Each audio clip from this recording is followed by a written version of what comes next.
Chapter 321. These two. Lu Qing cursed under his breath and replied to old Xiao, "You don't have to kneel down. It's none of my business. You should kneel down to my master, Coach Shi of the martial arts club. He happens to be the junior of Mo Jingting's master's master." He explained the origin of their relationship with a tongue twister. Before he could exit the dialogue, Qiu Zhigao sent another message with a blinking emoji. Is she as beautiful as she is on TV? Some stars were too horrible to look at in real life. I say, don't you find it disgusting for a burly man like you to use this kind of expression and weak tone? His roommates were used to teasing each other. Lu Qing replied with a vomiting emoji and added, "It's okay. It's about the same." Mo Jingting was in the prime of her life. She didn't need to rely on external decorations. What's her real personality like? Old Xiao didn't care about Lu Cheng's previous words and continued to ask. Lu Qing thought for a while and typed quickly. She's quite cheerful and extroverted. Of course, she was also quite scheming. But there was no need to tell old Xiao. He wouldn't have any contact with Mo Jingting at all. It was better to let him keep his beautiful memories. Besides, it wasn't good to talk behind someone's back. It wasn't like they were dating, so there was no need to hide anything. Just like her usual performance. Qiu Zhigao replied excitedly. Lu Qing ignored him and exited the chat box. He opened Qin Mo's message and sent an emoji. As the saying goes, it's better to hear than to see. Let the beauty of your imagination remain in your imagination. Once it becomes reality, you will be disappointed. He declined Qin Mo's request to see Mo Jingting. Firstly, it was a matter of courtesy. It was disrespectful to bring Qin Mo along without greeting him. Secondly, he didn't want to owe a favor to this unpredictable martial niece. Speak human. Do you think the realistic Mo Jingting will disappoint me? Then let me ask you, is she as pretty as she is on TV? Are her eyes still so special? Is she still so lively and cheerful? Is she good at acting cute? Qin Mo asked. These are quite suitable. Lu Qing didn't go against his conscience. But other aspects have nothing to do with me. I'm not going to take her as my wife. I'm just fantasizing about her. Why do I have to care so much? Looks like I won't be disappointed. Qin Mo replied with a disdainful expression. Beast. Lu Qing was speechless. You're not a real fan. At 9:30 p.m. Lu Qing sent Yan Zhika back to her dormitory. While thinking about the arrangements for her birthday, he returned to dormitory 302, Unit 2, Building 7. As soon as he pushed the door open, he saw Qiu Zhigao and Qin Mo sitting on the sofa. In front of them was a TV showing a martial arts competition. You're not playing games? Lu Qing asked in surprise. Qin Mo immediately put on a smile and pushed up his gold-rimmed glasses. I'm tired and hungry. Qing, do you want to have supper with me? It's my treat. I call barbecue. At this time, the cafeterias and shops in the school were all closed. However, there was a town nearby, and the students had a takeout app.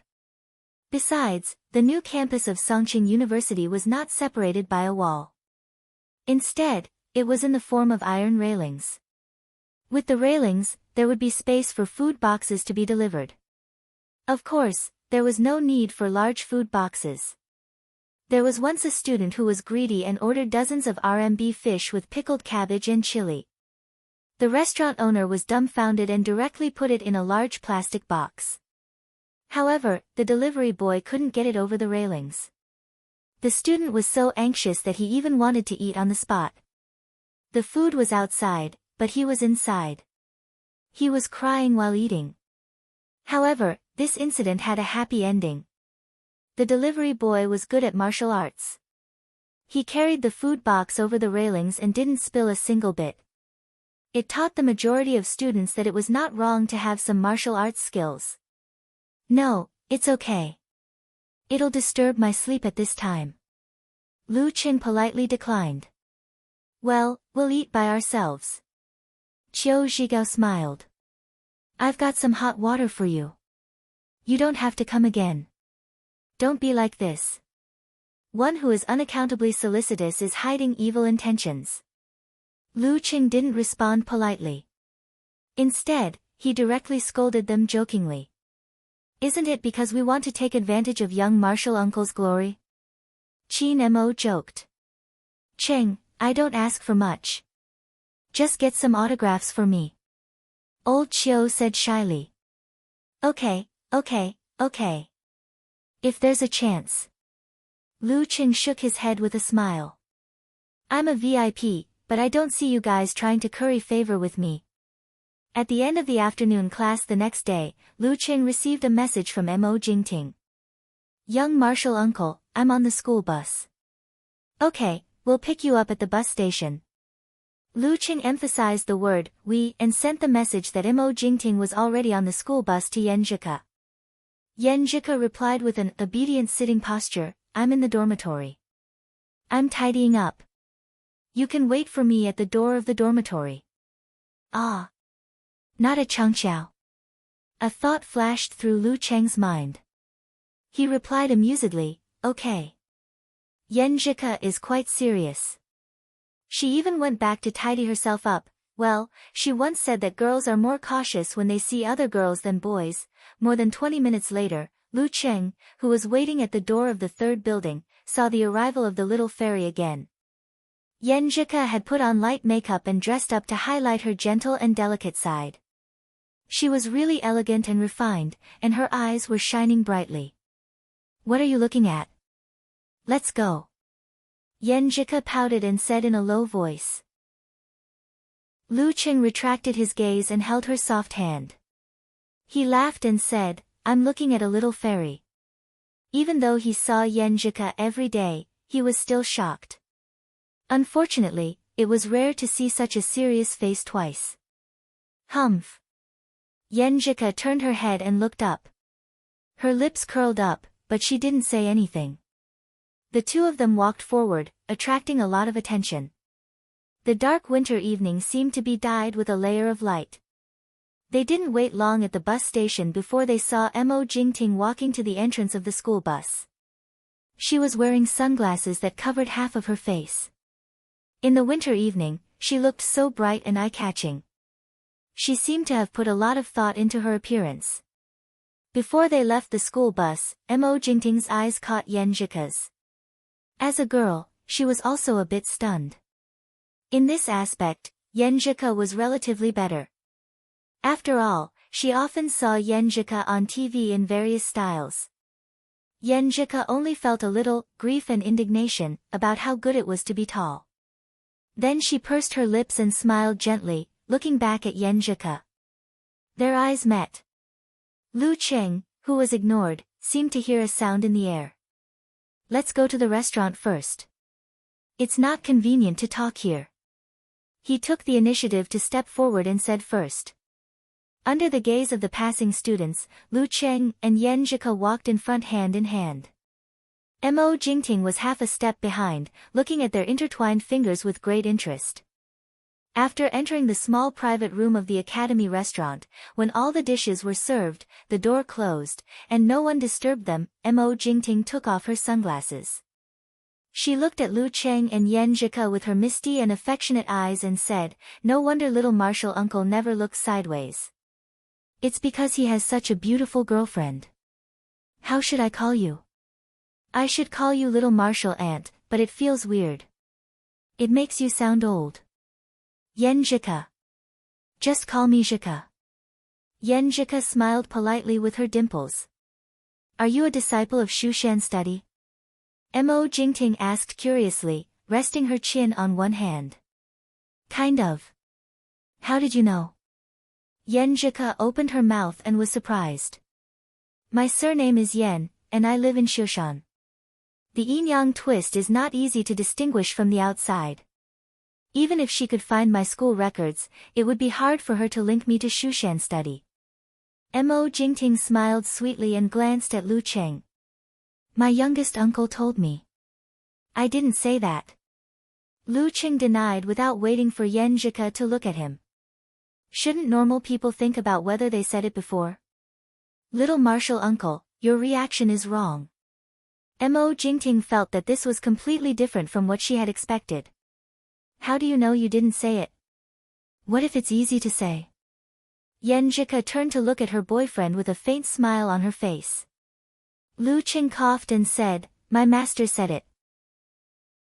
The conversation left a deep impression on me, so I remembered it immediately. He said that I don't need to join the Wuyue Club in the future. He would be happy to see me become a guest of the Longhu Club or marry into Shushan study. He deliberately said it as it was to make his little fairy laugh. Pfft. Marry into Shushan study. You said it as if you were going to marry my brother. Yan Zhike couldn't help but laugh. She turned her head and raised her neck. Her rosy cheeks and sparkling eyes made her shy and coquettish. Then she joked and changed the topic. This topic seemed to be more fun, making her tremble with laughter. It's so funny. Looking at Yan Zhike and Lu Qing showing off their affection, Mo Jingting, who had completely become a background, picked up the teacup and took a sip. She felt like she had been fed dog food, lonely, with the end of the bitter rain. I shouldn't have come. She thought helplessly. At the same time, she understood what she had done wrong and why little martial uncle's attitude was so cold. They were in the honeymoon period and couldn't tolerate outsiders. Flirting with him would only make him feel disgusted, and once that happened, the more you tried to please him, the more annoyed he would be. I should have used a silent method. I didn't really want to let him take advantage of me. It might be better to be a real martial nephew. With a change of mind, her attitude also changed. She took the initiative to talk to Yan Zhike and then to Lu Qing. She had been in the entertainment circle for several years. Although some of her ideas were not as mature as Yan Zhike's and sometimes not rational enough, in terms of communication skills, she was far better than the two who lacked practice. When the topic was led to the secrets of other stars in the circle, both Lu Qing and Yan Zhike lowered their vigilance and listened with great interest. The meal was very harmonious. This was not the news of an entertainment reporter, but the ridicule of a big star in the circle. Everyone has a heart for gossip. I didn't expect him to be a bottom in private. When mentioning a certain male star, Yan Zhike suddenly realized and was shocked. In this industry, there are so many things that both men and women are used to it. It would be strange if there wasn't a lot of dirty things. Mo Jingting sighed. If I didn't have the background of the sect, and if the sect was involved in this circle with some industries and power, I don't know if I could resist the temptation and coercion. While speaking, she looked at Yan Zhike and Lu Qing pitifully. She did not expect them to promise her anything. She only wanted to leave an impression. When the time came and little martial uncle had the strength of a high-ranked dance stage or even physical invulnerability, he would have a strong voice in the sect. Maybe then she could win sympathy and help. Lu Qing did not promise anything carelessly. He just sighed about the chaos in the entertainment circle. Mo Jingting gathered her emotions and continued to talk about interesting things. She also continued to bear with the couple's affectionate display from time to time. At the end of the conversation, she took out a few tickets from her purse and pushed them to Lu Qing and Yan Zhike. Little martial uncle, Zhike, these are the tickets for the VIP section of the concert. She covered her mouth and chuckled. She added, you are not in the circle. If we directly invite you to the VIP section, you will feel uncomfortable and will disturb your date. It is better to give you the tickets for the good seats. Thank you. 2 tickets are enough for us. Others have enough. Lu Qing said politely. Little martial uncle, you are my elder. It would be too much for me to say thank you. Mo Jingting teased. Others? Do you know any friends who are my fans? Quite a few. Lu Qing changed his mind and helped old Qiu and Qin Mo get autographs. Mo Jingting smiled and took out a sticky note. She tore off 2 pieces and signed her name, one for Qin Mo and one for Qiu Zhigao. It looks much better than your signature. Yenjika took a look at it and said to her boyfriend, "It looks much better than your signature. I don't rely on this for a living." Lu Qing smiled and kept the note. He waited until Mo Jingting put on a pair of plain glasses before calling the waiter to pay the bill. After sending the superstar, who had changed her attitude, to the school bus, Lu Qing and Yenjika looked at each other and exhaled at the same time. "I feel more tired than fighting in a competition," Yenjika said half emotionally and half coquettishly. "An undercurrent of war between girls. Do you want me to help you rub your temples?" Lu Qing suggested with a smile. "With you here, she is more obedient. This is good." "Well, she is a very smart girl." Yenjika nodded to herself. They chatted for a while and sat on a nearby bench. Of course, it was the girl who took out the tissue. Lu Qing habitually took out a few to wipe the surface of the chair. "How many tickets are there in total?" Yenjika asked casually. Lu Qing rubbed her temples and thought for a while. "4 tickets, 2 for us and 2 for the rest. You can ask your roommates if they want. Old Qiu and Beast both have tickets." "Okay." Yenjika took out her phone and asked Li Liantong and the others. Li Liantong answered with grief and indignation that she really wanted to go, but Tuesday night was a very important professional class. She couldn't skip it, and it was the same for Shi Xiangyang. Therefore, their first concert experience was postponed. Zhong Yenru was Mo Jingting's anti-fan and hated her very much. She wouldn't betray her principles for the concert. "I don't want to go." "You better give it to old Qiu and Qin Mo. This seat is much better. Or give it to Talker." Yenjika suggested. "Okay." Lu Qing began to look forward to the grateful expressions of old Qiu and the others. On the school bus, Mo Jingting withdrew her smile and calmed down. She was in a daze for a while. She picked up her phone and checked the name, Yenjika. Then she asked a friend in the circle of Jianghu, "Do you know which senior in Shushan study Yenjika is a disciple of?" "Yenjika. Her surname is Yen. I have never heard of her." "Let me ask for you." The friend didn't know either. After a few minutes, he said solemnly, "She is the granddaughter of the grand elders of Shushan study, Heaven Leaning Sword, Ji Jianzhang and, 7 Luminaries Star, Do Ning." Heaven Leaning Sword. 7 Luminaries Star. Mo Jingting's pupils shrank.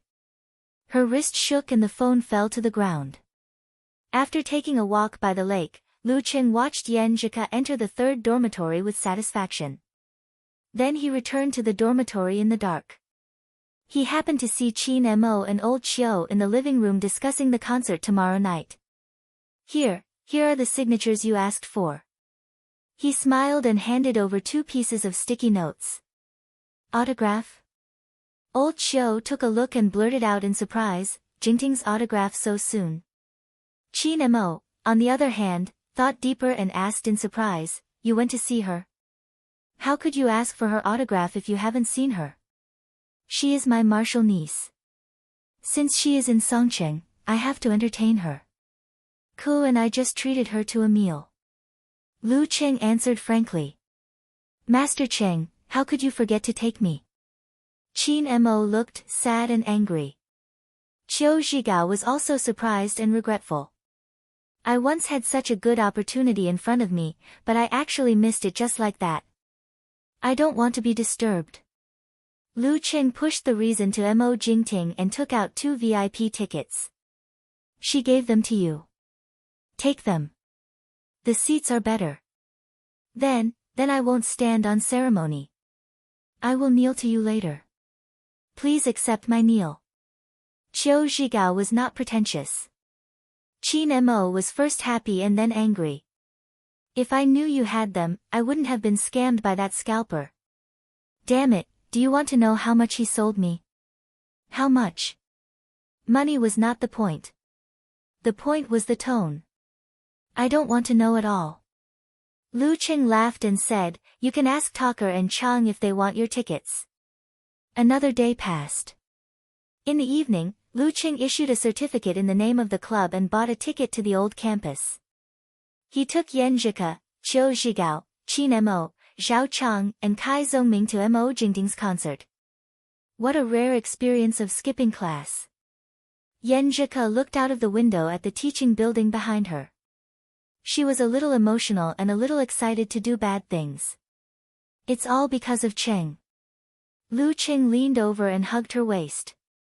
He deliberately reminded her, you will definitely be discovered if you skip class. How can the teacher not notice when there is a bright spot missing in the classroom? Unlike me, the teacher can't tell the difference when there are too many people. This is the disadvantage of being good-looking. Humph. Yan Zhike hit him lightly. I'm not stupid. I've already written the leave request. Don't worry. Thank you. She had asked Ru to help her hand in the leave request. She believed that the kind teacher would not say anything. Besides, it was not a professional class. This is the advantage of being good-looking. Outside the Songqing Martial Arts Stadium, there were crowds of people. Some were selling tickets, flowers and light sticks. Yan Zhike had only participated in one fan gathering, so she had never experienced such an occasion before. She was quite excited. She looked around and walked around, wanting to buy and try everything, just like a child. Cheng, let's buy some light sticks. How can we not wave them at the concert? Cheng, that cake looks delicious. Cheng, follow me closely. If you get lost, I won't care about you. Lu Qing held the girl's hand with a loving smile. He let her wander around and taste all kinds of junk food with her. The concert was not the point. The point was the date. When they were about to enter the stadium, a kid selling flowers came to Lu Qing and said, Brother, buy a bunch of flowers for sister. She's so beautiful. Hearing his words, Lu Qing was immediately tempted. He planned to take out his wallet and buy a few. At this time, Yan Zhike pursed her lips and held his wrist. No, I don't like this kind of flowers. We're about to enter the stadium. Let's go. With Coach Yan's insistence, Lu Qing put away his thoughts and walked forward quickly. He got rid of the kid and asked in a low voice, what's wrong? Although it's a little expensive, he's right. You're so beautiful. You should have flowers to set you off. Yan Zhike puffed up her cheeks and said, they take advantage of men's heroic mentality. Humph, I don't like others to treat you like a sucker. She acted like a tigress protecting her cub. Lu Qing felt warm in his heart and smiled even more.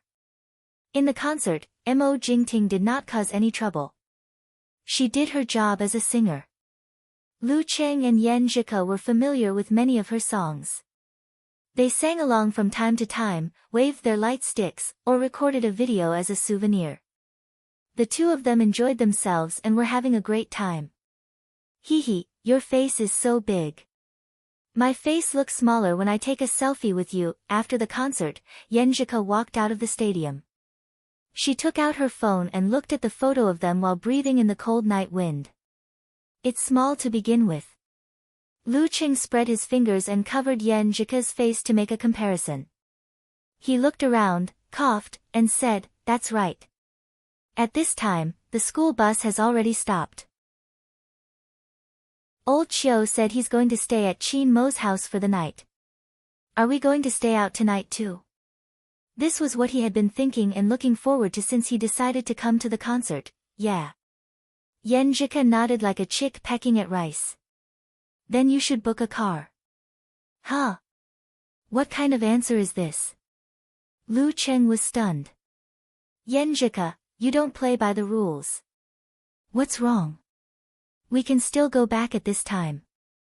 It's still too early to turn off the lights. Yan Zhike blinked, her eyes clear.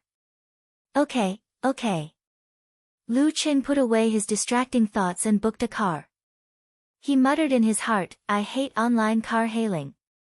Although there were many people who wanted to take a taxi after the concert, and although Lu Qing was silently praying that no one would respond, Coach Yan's luck was unbeatable. In a few minutes, a driver took the order. It was a long way to the new campus of Songqing University, so it cost a lot. What should we do? I'm a little excited thinking about climbing over the wall to enter the school. While waiting for the car, Yenjika held both of Lu Cheng's hands and laughed excitedly. So far, I haven't done such a bad thing. Seeing her blushing face and sparkling eyes, Lu Cheng's regret and disappointment disappeared.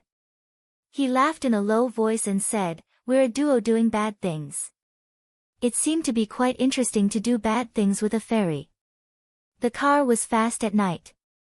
Half an hour later, under the bright moon in the sky, Lu Cheng led Yenjika to a surveillance blind spot. Facing the high guardrail, he chuckled and said, "I'll go up first. I'll pull you up later." "Yes, yes." Yenjika nodded solemnly, her eyes sparkling. Lu Cheng supported himself with his hands and feet. Like a big bird, he steadily landed on the top of the guardrail and didn't move an inch. He bent down, held Yenjika's outstretched hands, and pulled them up when she used her strength to push the guardrail. Yenjika soared into the air and stood firm. She looked left and right and sighed with emotion. "It's so fun." She stepped forward happily, slightly opened her arms, and walked on the balance beam. Her feet staggered on the guardrail as she moved forward. It seemed to be wobbly, but in fact, it was very stable. Lu Cheng put one hand in his pocket and followed behind her. The girl's beautiful back, shiny black hair, lively posture, and the bright moon in the sky reflected each other, shining into his heart. He memorized this scene carefully, then smiled and stepped hard on his left foot. Yenjika was about to change her footsteps when the guardrail suddenly shook. She lost her center of gravity and was about to fall. She didn't scream, but subconsciously moved her spine and pulled her muscles, trying to stand up straight. At this moment, she felt an arm around her waist and was easily pulled back into a familiar embrace. "You're so naughty." Yenjika woke up and hit Lu Cheng with annoyance, amusement, and excitement. However, before she finished her words, her lips were sealed. Yenjika glanced at the ground on both sides of the guardrail. She slowly closed her eyes like she was in a dream and hugged Lu Cheng back. A cloud floated in the sky, temporarily covering the moon. Yenjika walked briskly into the dormitory. She stopped outside and touched her face to make sure the flush had faded. Then she pushed the door and entered. "Hey, Ku, why are you back?" Liu Yentong turned her head in surprise. "Why can't I come back?" Yenjika was confused. "If you go to a concert, you'll definitely miss the night school bus." Hee. At this time, the men will suggest to stay in a hotel for a night and come back the next day. Well, they'll get 2 rooms first and then shamelessly stay in the girls' dormitory, saying something like, "I'll hug you to sleep, I won't do anything." Liu Yentong was getting dirtier as she spoke. "Stop." Yenjika blushed and immediately interrupted her. "Don't be so dirty-minded." Speaking of this, she suddenly remembered that Lu Cheng deliberately mentioned that there was no school bus and that old Xiao and the others would not come back at night. He doesn't want me to come back. No wonder his reaction was a bit strange. Liu Yentong looked at her amusedly and asked, "Didn't your Cheng have this intention?" "That's impossible. He said there was no school bus." Yenjika blushed and answered shyly. Hey, what did you say?" Liu Yentong and Shi Xiangyang were all interested. I said book a special bus." Yenjika turned her head and looked to the side. Book a special bus, book a special bus. Ha, your answer is perfect. I admire you." Liu Yentong held her belly and laughed, losing her image. Shi Xiangyang and Zhong Yenru were also pounding the bed and leaning on the table. Yenjika was embarrassed by their laughter and couldn't help but secretly gnash her teeth. "I didn't understand what he was trying to say. I just suggested the most convenient and simplest way. Humph, it's all because of Cheng. I've become stupid cool." Chapter 322. In the boys' dormitory, Lu Cheng laid on the bed after washing up. He stared at the ceiling and couldn't hide his smile as he recalled the scene of Yenjika swaying on the railing, her expression of anger and happiness after being frightened, the bright moon, her warm response, and everything else that was like a poem. Not being able to abduct Ku into staying out all night didn't seem to be a bad thing. What was lost at the swings, what was gained at the swings? It was a blessing in disguise. He only regretted that he was so intoxicated that he forgot to take a picture. In the small dormitory, Zhang Jingye turned on the computer, typing codes and checking for errors. Zhao Chang and Qiu Zhigao stayed in Qin Mo's house. The whole atmosphere was quiet and harmonious, with only the sound of typing coming from time to time. Lu Qing first complained to Coach Yen that he regretted not taking a picture of her doing bad things, then opened Weibo and prepared to post something.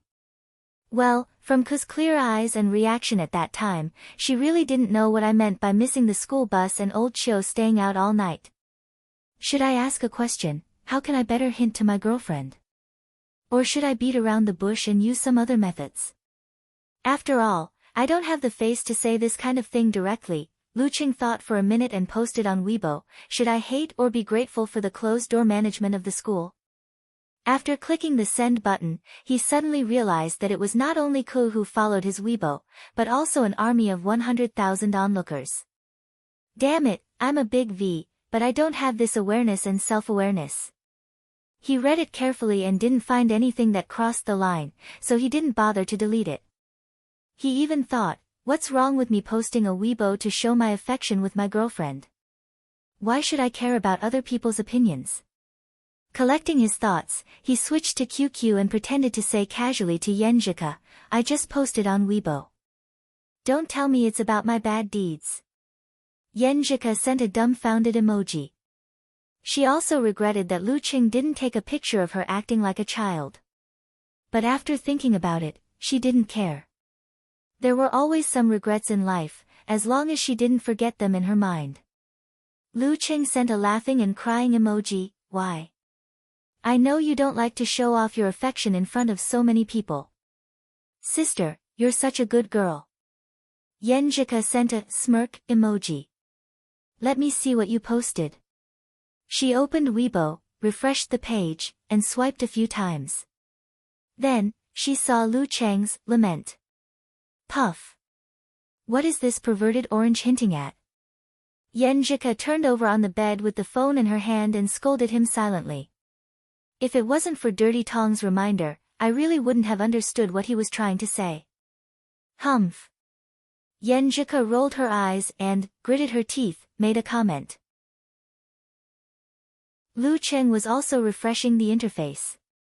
He was surprised to find that many people had forwarded and commented on his post. Everyone seemed to be quite interested in this topic. You won't ask this question after you've tried the herding type of management? This is King awesome. Even if there is no closed management, there are dormitories that lock the door, turn off the lights, and cut off the internet. Little comrade, the road ahead is long, so don't worry about it. Back in the days, because of the closed management and the internet was not allowed, I jumped over the wall and broke one of my arms in order to go to the internet cafe. Damn, I exposed my age. After scrolling through more than 10 posts, he found a familiar name, Shu Rui of Songqing TV station. She said, should I make a news article about this? The title should be, Shocking. The leader of a university's martial arts club criticizes the management of the school. Lu Qing almost burst out laughing. He replied, you're not good enough for a headline. It should be, Shocking. Closed management forces out the evil of human nature. He scrolled quickly with his thumb. He didn't read the rest of the content because he wanted to find his little fairy's reply first. Not long after, he saw Don't Drink with a Sword sent a dog head emoji. What are you talking about? I don't understand why. Ha, she seems to have understood a little. Lu Qing smiled. Just as he was about to say something on QQ, he saw Ku say, many of the replies to your Weibo post are very funny. You should go and take a look. Lu Qing switched back to Weibo and browsed through the previous comments. Unparalleled Dragon King said, with your skills, what's the difference between closed management and closed management? The difference is huge. Single dog, you don't understand. Lu Qing complained in his heart and continued scrolling. He knew that unparalleled Dragon King was an otaku and a martial arts fanatic. Even though he had studied abroad, he didn't have a girlfriend. Brahman001 said, a day student in junior high school doesn't understand. Eternal Nightfall sent a smile through tears emoji. It doesn't make any difference to me. I don't get out of bed when I don't have class. Well, except for going to the bathroom. After a few familiar IDs, there were already dozens of comments. At that time, we closed management and shut off the internet. We prepared a lot of things just to watch a foreign martial arts competition in the early hours of the morning. Finally, we saw the live broadcast in the corridor. Maybe we were a little excited and disturbed some of our students. Some of them got up in anger and were ready to argue with us.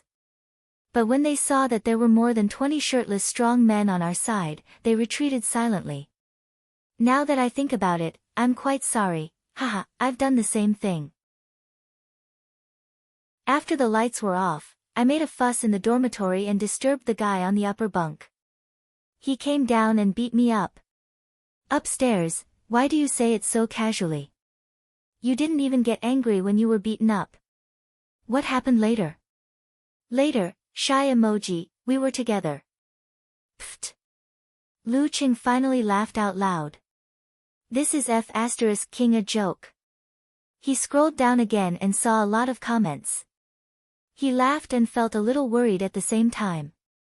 Could it be that my future development path is the most funny one in the martial arts world? The one with the best fighting skills? In the cheerful atmosphere, Lu Qing gradually felt sleepy. He said goodnight to Yen Jika and fell into a dreamless sleep on time. The next morning, Lu Qing did his morning exercises as usual. While he was running to squeeze out his stamina, he jumped over the railing on a whim and rushed to the nearby town. He bought Old Dong's sweet oil fruit and soup dumplings and soy milk from the nearby store that Zhang Jingye and his girlfriend couldn't stop praising. Carrying breakfast, he sent it to Yenjika, which made her surprised and happy. She tactfully looked at him. After eating, they walked hand in hand to the martial arts arena. They found that Kai Zongming had already arrived and was yawning. Didn't sleep well last night? Can't recognize the bed? Lu Qing asked, amused. At this time, Yenjika took her toiletries and walked into the female locker room. Kai Zongming shook his head. Don't mention it. I had a nightmare. I was sleeping well at first, but when I woke up, I couldn't sleep anymore. What kind of nightmare? Lu Qing asked with great interest. Kai Zongming said with a face full of lingering fear, I dreamt that I was competing on the stage, and I was the first one to go on the stage. When I had time to talk, I was so happy that I used all my skills and talked a lot.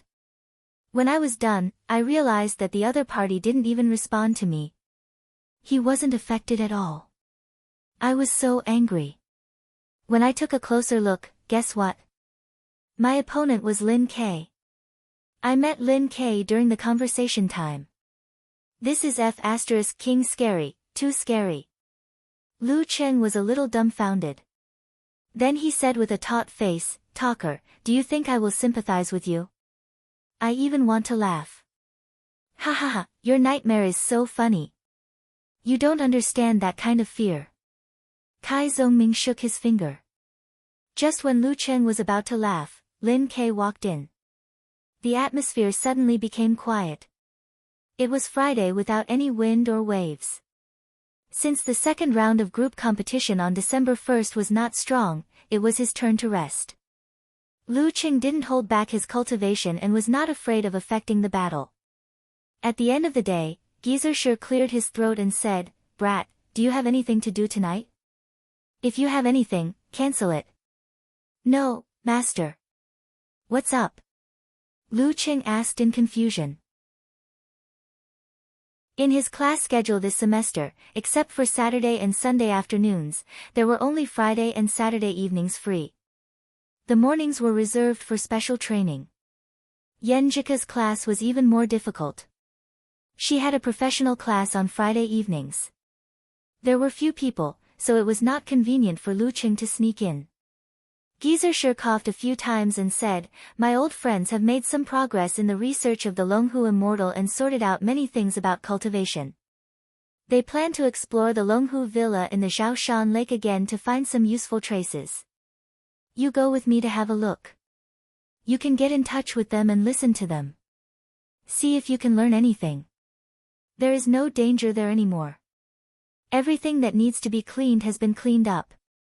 Lu Qing had been thinking about similar things since he found out that his master had old injuries.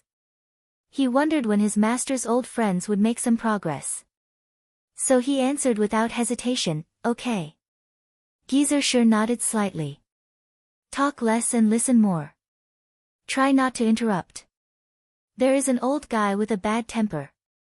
I'm not afraid of him, but I don't want to argue with him." "Yes, master." Lu Qing remembered the advice carefully. He planned to be his master's shadow at night. He would not speak unless asked by other seniors. Chapter 323. In the evening, Lu Qing stayed with Yenjika until the bell rang. Then he went to the teacher's dormitory. After waiting for a while, he finally saw his master. "Let's go. They're almost at Zhaoshan Lake." Gizershur shook his head as if he had just woken up. "How do we get there?" Lu Qing asked subconsciously. In his opinion, a physical invulnerability expert should have a different way of traveling. Gizershur stared at him. "By running, of course. Don't you have good stamina and don't get tired?" "Ah." Lu Qing was stunned. He was really thinking about running. Zhaoshan Lake was a little far, but it was still okay. Seeing his thoughtful expression, Gizershur scolded him with a smile. "What are you thinking about? Call a taxi." "You stinking brat, you may not be afraid of being tired, but your master is at least old." Calling a taxi. Lu Qing looked at the sky helplessly. He took out his phone and opened the app. Is this the way a physical invulnerability expert travels? After a while, they jumped over the railing, left the campus, and got into the taxi. "Going to Zhaoshan Lake so late at night?" the taxi driver asked nervously. Zhaoshan Lake was a tourist spot. After the sun went down, there would be few people there. At this moment, countless cases of taxi drivers being robbed and killed by passengers in secluded places flashed through his mind. He was a little scared and regretted taking the taxi. Sigh, if it wasn't on the way home, I wouldn't have taken the taxi. He pretended to play with the navigation and turned off the flash. He secretly took a picture of the back seat and planned to send it to his wife. He told her that if he went missing, these two people would be the murderers. After typing the message and clicking send, he quickly switched back to the navigation page. In the process, he sent the latest picture without looking at it carefully. Lu Cheng's senses were so sharp that he had already noticed the driver's abnormality. He didn't care about it and just found it funny. He saw his master closing his eyes to rest, so he followed suit and kept himself in the best state. The car arrived at Zhaoshan Lake in silence. Lu Cheng opened his eyes and saw the gentle ripples of the lake reflecting the moonlight. It was peaceful and tranquil. Compared to the daytime, it had a tranquil beauty that reminded him of the past. And in the middle of the lake was a pitch-black island. It was like a desolate beast lying on the surface of the water. "Thank you," said Lu Qin politely. He pushed open the door and got out of the car. After Gizershur got out of the car and closed the door behind him, the driver finally heaved a sigh of relief. He felt as if he had been liberated from all the depression he had accumulated before. He waved at Lu Cheng and Gizershur, pulled the lever, reversed the car, and turned the steering wheel, preparing to leave quickly. Ding! At this moment, Lu Cheng heard the sound of money being deducted and walked to the lakeside with Gizershur. "Master, where are those seniors?" He looked around but didn't see anyone else. "On the island." Gizershur reached out and grabbed his shoulder. With a leap, he jumped directly into the lake. Tragic. He didn't bring any change of clothes. This inexplicable thought popped into his mind subconsciously. Just as he was about to fall into the water, he found that his feet were hard to the touch, as if he was stepping on the ground. He hurriedly lowered his head to take a look, only to see sparkling and translucent light reflected in his eyes. With his master's feet as the center, the lake with a radius of dozens of centimeters had formed a thick layer of ice. Let's go. Geyser held Lu Cheng's shoulders so that he wouldn't put all his weight on the ice. As they walked, the surface of the lake froze all the way, as if they had opened up a path to the island. After reversing the car and driving for dozens of meters, the driver calmed down and suddenly felt another doubt in his mind. Why did this old man and young man come to Zhaoshan Lake? Fishing? They didn't bring fishing gear. Looking for people? They didn't go to the house over there.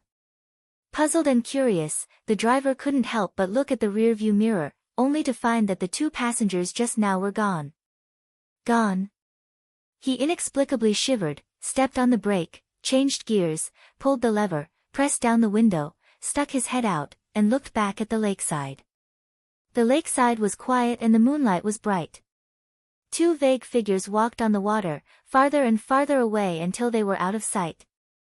Oh my God! The driver suddenly broke out in a cold sweat. He sat back and closed the window, hearing his heart beating fast. Just then, his phone rang. It was from his wife. Hello. He answered instinctively, panting. His wife was surprised and confused. What did you mean by sending me that picture? Are you okay? I just saw the message after I calmed the kids down. Is there something wrong with the picture? The driver blurted out, suddenly feeling cold all over. You told me to remember the faces of the two people in the picture, but where are they?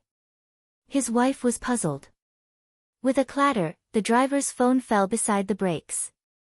He picked it up, hung up the call, and switched to WeChat. He carefully looked at the picture he sent to his wife, only to see snowflakes swirling in the back seat like a whirlpool. Other than that, it was empty. There were no passengers. Bam! His phone fell to the ground again. He didn't have time to pick it up. He pushed the gear, released the brake, put down the lever, and started the car as if he was running for his life. Oh my God, ghost! Really ghost? I won't laugh at my wife's superstition anymore. He was so nervous that he almost drove the car into a ditch several times. Fortunately, there were few cars on the road at night and it was close to home, so he arrived at the community safely. After reversing the car 7 or 8 times, he finally parked the car crookedly. Rushing home, the first thing he said to his wife was, "Hurry up, hang the heavenly primogenitor statue you brought back, hang it in the master bedroom." On the island in the middle of the lake, Lu Cheng followed Geyser to a cliff and saw two figures standing there. Just the two of you? Geyser raised his eyebrows, took out a small wine bottle, and drank a mouthful. One of the figures looked like a middle-aged man, with deep eye sockets, a high nose bridge, black hair mixed with a few strands of silver, and deep eyes that seemed to hide a flame. He said indifferently, "It's nothing important, just the two of us are enough." Geyser clicked his tongue, pointed at him and introduced him to Lu Cheng. "This old guy is like me. He's not well known and often travels outside. When he was young, he was quite creative. He combined several unique skills of the plague sect into the fire sect's martial arts. Hey, he compared himself to the Lord of Fire Virtue and named himself the Sinful Lord of Fire Virtue. Well, he didn't study much and only knew how to read. He didn't know what the virtue of Fire Virtue actually meant, so he gave it a random name. Later, he felt it didn't sound good, so he changed it and called himself the Sinful Lord of Fire or the Divine Enchanting Flame. Damn, Master, didn't we agree not to provoke him because he has a bad temper? Lu Cheng was shocked by his master's mean words. He hurriedly saluted with his hands folded and called him senior. Divine Enchanter of Sinful Fire snorted and didn't say anything, as if he was used to Geyser's sarcastic remarks. Gizershur didn't continue to provoke him, but pointed to the other figure. I don't think I need to introduce her, you should know her. Of course, he knew her. She was a mighty one who had been famous for 30 years. Xinghai Queen of Thought. Lu Qing held back his excitement and saluted respectfully. Greetings, Senior Fei. Queen of Thought, Fei Dan was in her 50s and was one of the oldest physical invulnerability experts active in the top professional competitions. She was a peerless figure in the same generation as Taoist sword Wu Qiao of Shushan study. So far, she had won 20 titles and was nicknamed King of Thought or Queen of Thought. In recent years, as she grew older, her martial arts became more and more refined, and her strength decreased. She lost more than she won against Dragon King and Warrior Sage. In addition, she could be considered as the actual host of the Xinghai Club. The club had a mysterious background and a variety of kung fu. There was half of the secret art of the water sect, the earth divine art of the non-fighting sect, and the Tai Chi derived from the Taoist sect.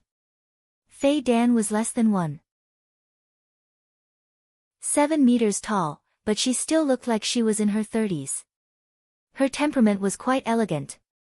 After Lu Qing finished the salute, she laughed and said, "Little friend, are you interested in joining the Xinghai Club after graduation?"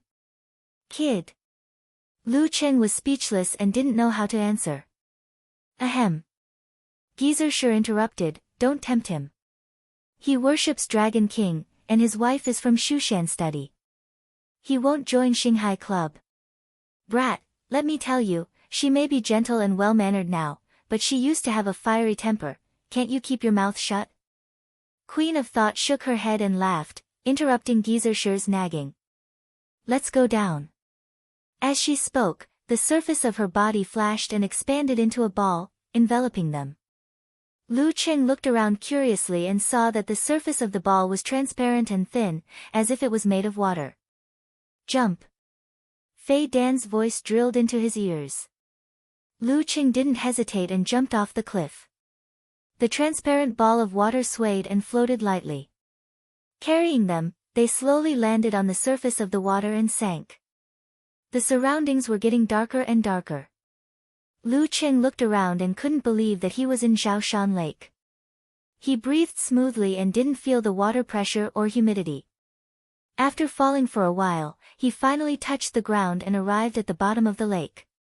Queen of Thought, Divine Enchanter of Sin Flame and Gizershur walked dozens of meters around the bottom of the island and found a narrow crack in the rock wall. From afar, it looked like a crack of a door. Lu Qing followed his master's advice and remained silent. He spoke less and listened more. At this moment, Divine Enchanter of Sin Flame shook his wrist and threw out a green flame.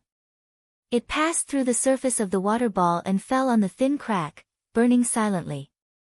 As it burned, a muffled sound was heard. The island shook and the thin crack cracked open, retreating backward. It was really a crack of a door. When the door opened, a stone staircase was revealed. The outside was water and the inside was empty, as if there was an invisible force separating the inside from the outside. As the waves flashed, the water ball floated into the abode and turned into bubbles. Lu Qing looked around and didn't feel any difficulty in breathing. The surroundings were clean and fresh, and even a breeze was blowing. He calmed down and followed his master and the others up the stone staircase.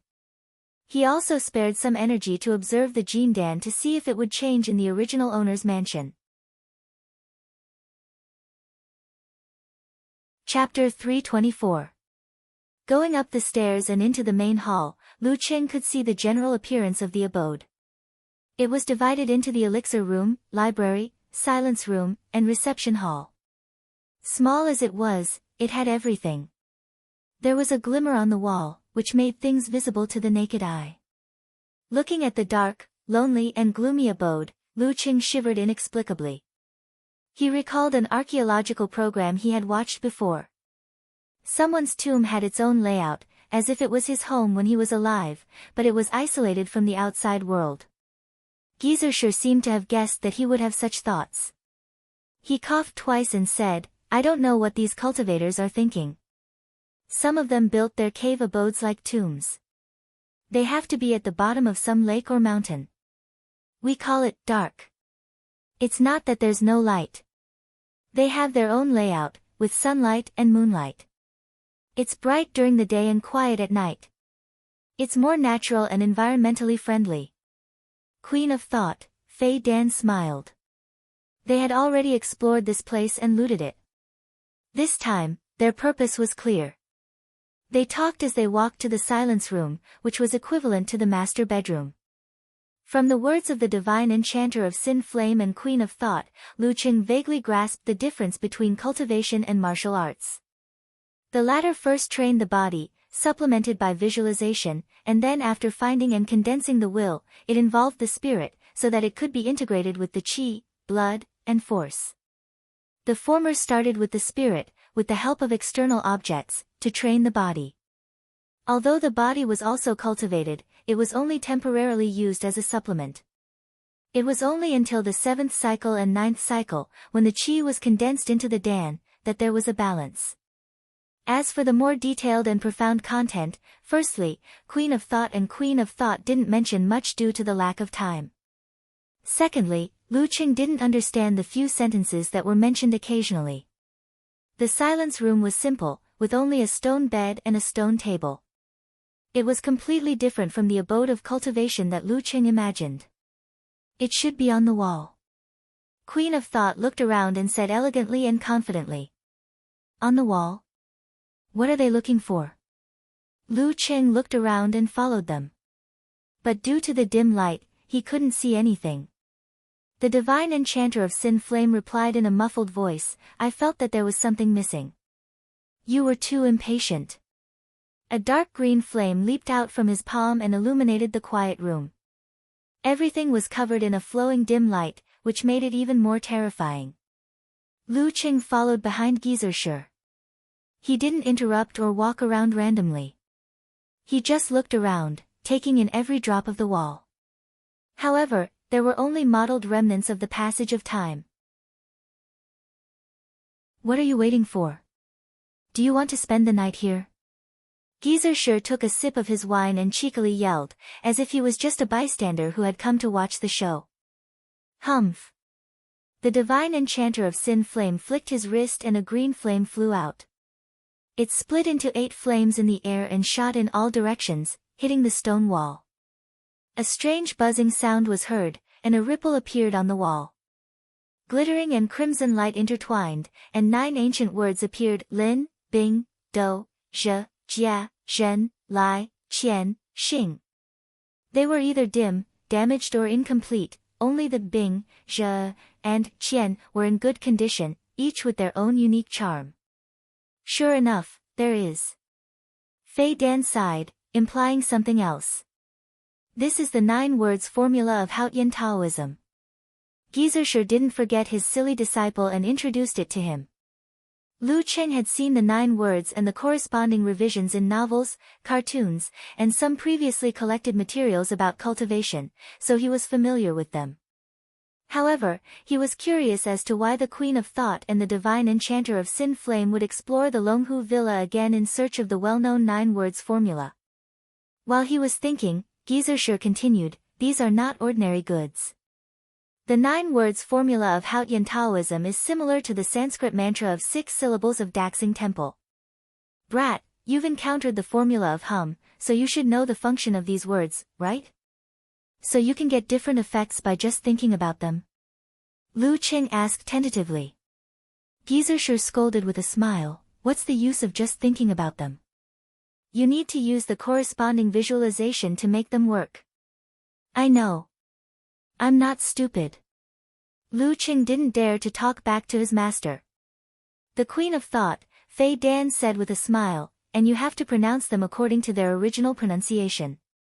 You can't use the current pronunciation, otherwise it'll be useless no matter how hard you pronounce them. For example, the word confrontation, you should pronounce it. Speaking of this, her face turned serious. Her chest vibrated and her vocal cords resonated. She uttered a strange pronunciation, confrontation. The sound reverberated, as if pouring into Lu Cheng's ears from all directions. He suddenly felt that the jindan in his lower abdomen was turning. The stars seemed to be shifting and rippling, as if something was about to appear. However, all of this was so weak that it disappeared in the blink of an eye. It was as if it lacked a stronger stimulus and influence. The confrontation formula or the 9 words formula could trigger changes in the jindan. Lu Chen was shocked and then delighted. He felt that this trip wasn't in vain. He quickly imitated the pronunciation of the Queen of Thought and repeated it, "You're right. Confrontation."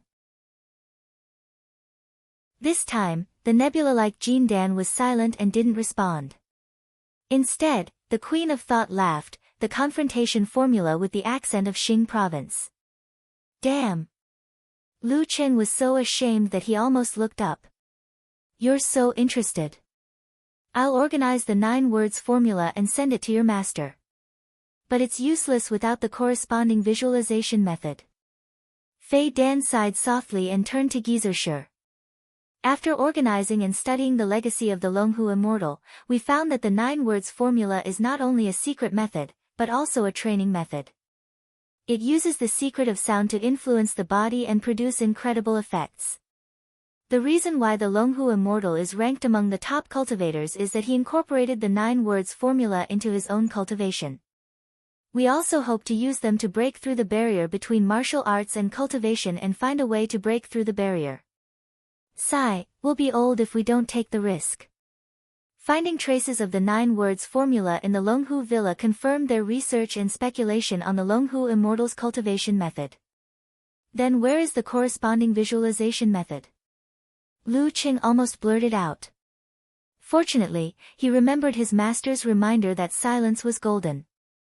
The confrontation formula just now only caused a few ripples in the jindan because of the lack of a visualization method, right? Geyser glanced at him and guessed what was on his mind. He smiled and said, "That's right." He smiled and said, "You've gained a lot this time." The 9 words formula handwritten by the Longhu Immortal contains the corresponding essence and charm. It's equivalent to a visualization diagram that only lacks the details. Yes, it's not difficult to master it after some time. But only 3 of them are complete. The divine enchanter of Sin Flame's tone softened a lot, with a hint of regret.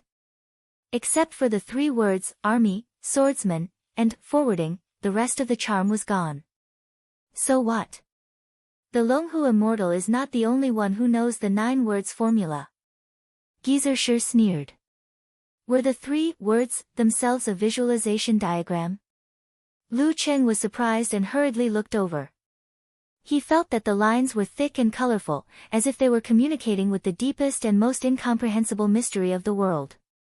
Among them, the word army was sharp, the word swordsman was thick, and the word forwarding was unstoppable.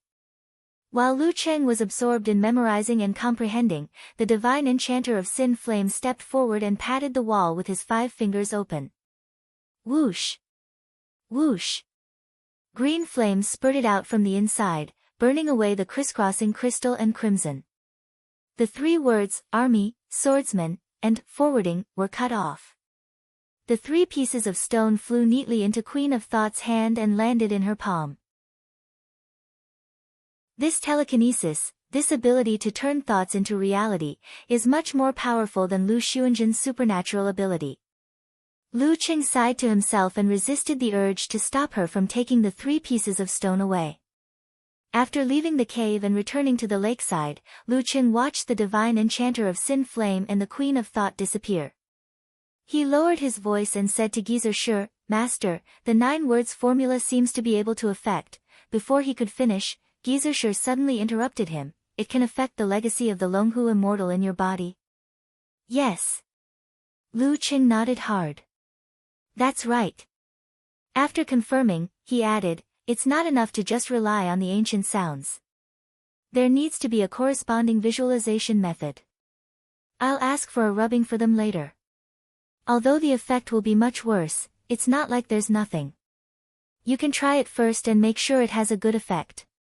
Geyser said, "Rubbing, instead of rubbing." "Thank you, master." Lu Qing replied happily. What a good master from China. There's finally hope to solve the mystery of the Jin Dan of the Longhu Immortal. He took out his phone and found that the signal was back. He saw Yenjika's stretching body emoji, and said, "It's finally time for recess." This teacher is so fast every time.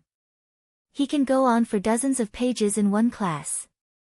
Just listening to the class is tiring. Lu Cheng looked at the time and found that only 10 minutes had passed since the last reply. It was really a short adventure. It was not as thrilling and exciting as he had imagined.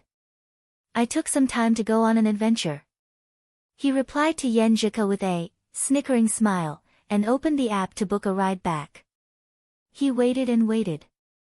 Before Yenjika took the time to reply, no one had accepted the order. "Then I'll go first. You can run back by yourself." Geezershur waved his hand casually and said while trying not to laugh. "Master, you won't take me?" Lu Qing opened his mouth wide. He couldn't believe that this was a good master from China. Ahem. Geezershur coughed deliberately. "I have an old injury. I can walk by myself, but I can't take you with me. Anyway, you have good stamina. You can run by yourself." Okay. Lu Qing accepted the explanation. Geezershur didn't hesitate. He stepped forward and disappeared into the darkness in the distance. Every time he walked, he had to rest for a while. And every time he rested, he was overjoyed. He felt that he had finally tricked that brat. "You have good stamina, don't you? Then you can run." Run. Lu Qing calmed himself down and ran in the night. He looked at the GPS on his phone and ran toward the new campus of Songqing University. On the way, Yenjika replied with a 10-face emoji, "Adventure? I feel that I've become stupid. Why can't I understand?" Since it involved other people's secrets, Lu Qing didn't go into details. "There's a mansion of cultivators nearby. The kind that has been explored. My master wants to take me there to see it. You know about cultivators, right?" "I know. Shushan study has a lot of information on this. The earliest cultivators were born among the Taoist warriors." Yenjika replied with an emoji scratching its chin in deep thought. "You're still in the cave residence? Since when do you have a mobile signal in the cave of cultivators? Is it really global?" "No, I'm on my way back. I ran back." Lu Qing replied with a grief and anger, thinking about what Coach Yen said.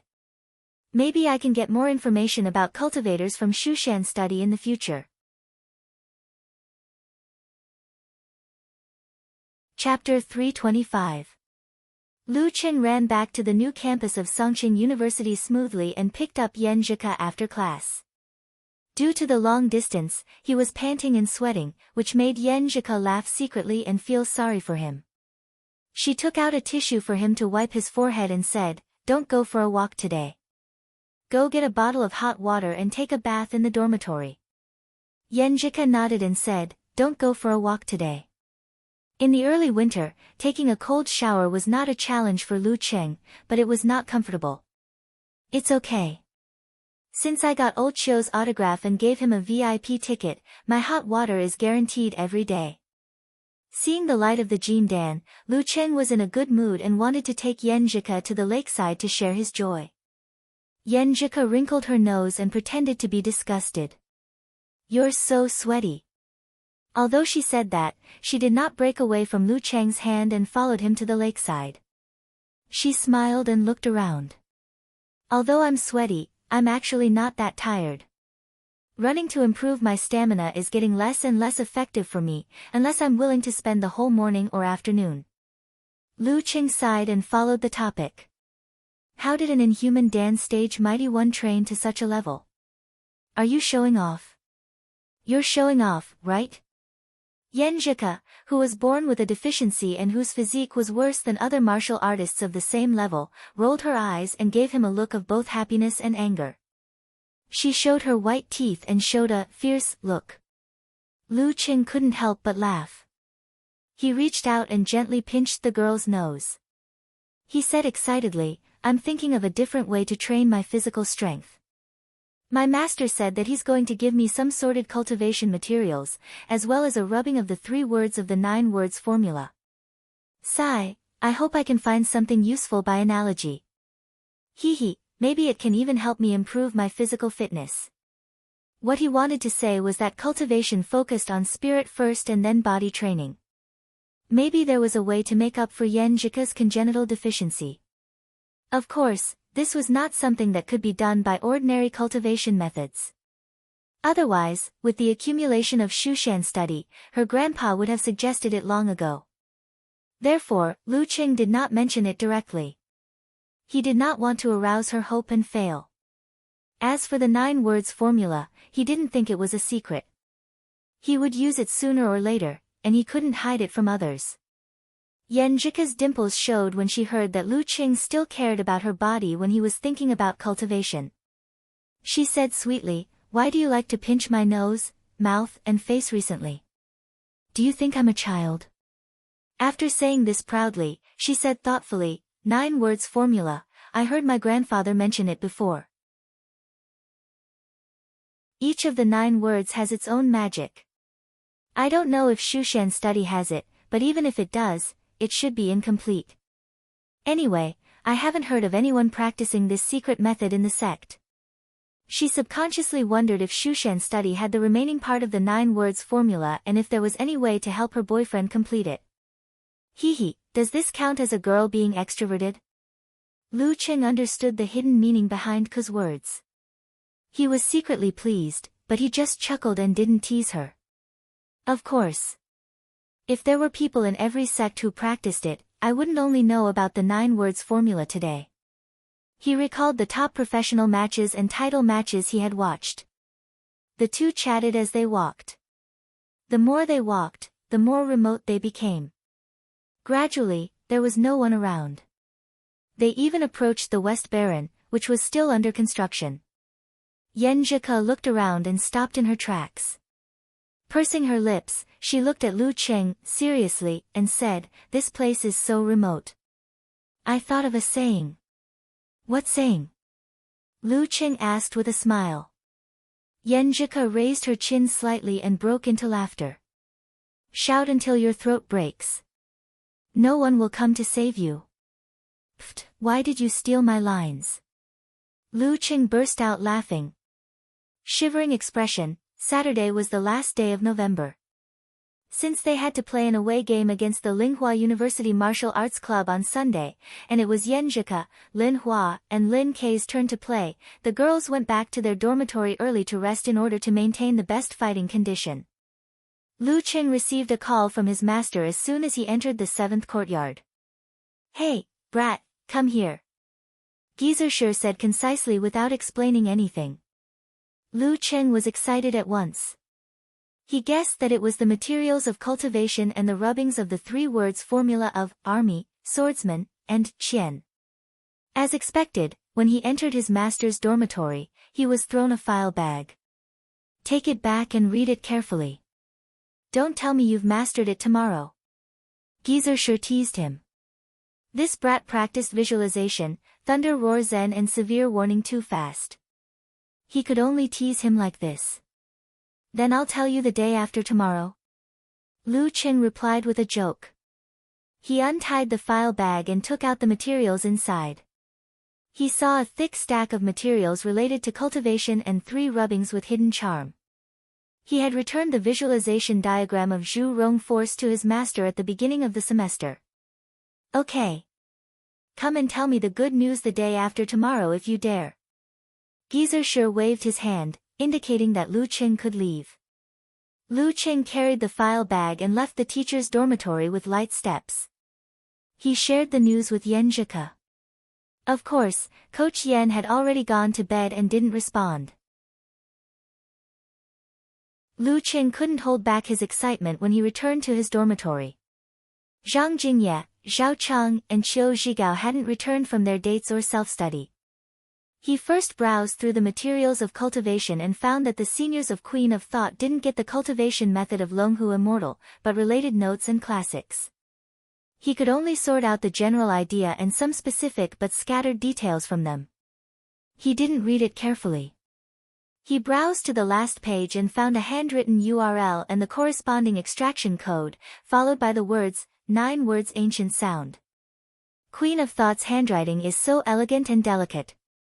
It has both form and spirit. Lu Qing envied her for a few seconds. He hurriedly downloaded the audio file and listened to it carefully several times through the phone player. Only then did he get to the point. He picked out the rubbings of the character, swordsman, and observed its essence and charm. He also saw the corresponding hand gestures and explanations described in the corner of the paper. Without hand gestures, it was internal training. It was the combination of the secrets of sound and mind, which had an incredible effect on the body. With hand gestures, it was a communication between the inside and outside. The secrets of sound, mind and body resonated and had an effect on the outside world. Lu Qing listened to the ancient sound of the character, swordsman, repeatedly. He confirmed that he had mastered the reading through the ripples in his jindan. Then he climbed onto the bed and sat cross-legged with his 5 hearts facing the sky. He tried to visualize the charm of the character, swordsman. He closed his eyes and concealed his spirit and qi, obtaining a sense of tranquility without distracting thoughts. In his mind, he sketched the word, swordsman, stroke by stroke. However, it was not so easy to understand the charm of the word, swordsman. The word, swordsman, appeared one after another, but they did not have that kind of profound and long meaning, let alone trigger the changes of the jindan. Lu Qing practiced again and again until he was a little tired. His thoughts began to wander and he planned to try other training methods. For example, he could use his chest and vocal cords to pronounce the ancient sound of swordsman while he was visualizing.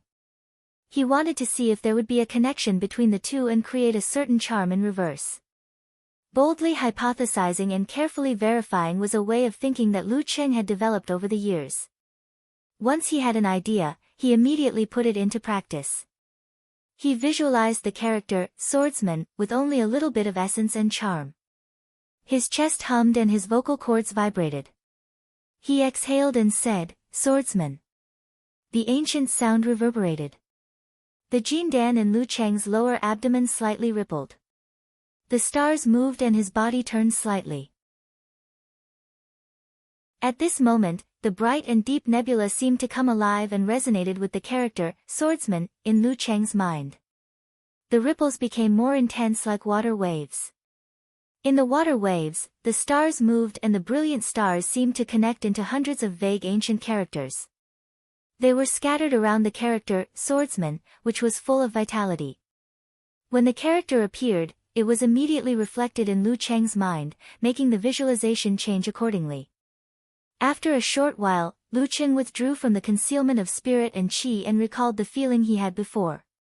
So he picked up the rubbing again and tried to comprehend again. This time, he seemed to be very familiar with the process. In less than half an hour, he actually succeeded in visualizing the character, swordsman, which was full of charm. How could this work? Lu Qing was shocked by himself. The jindan of Longhu Immortal was indeed a combination of the 9 words formula and his cultivation method.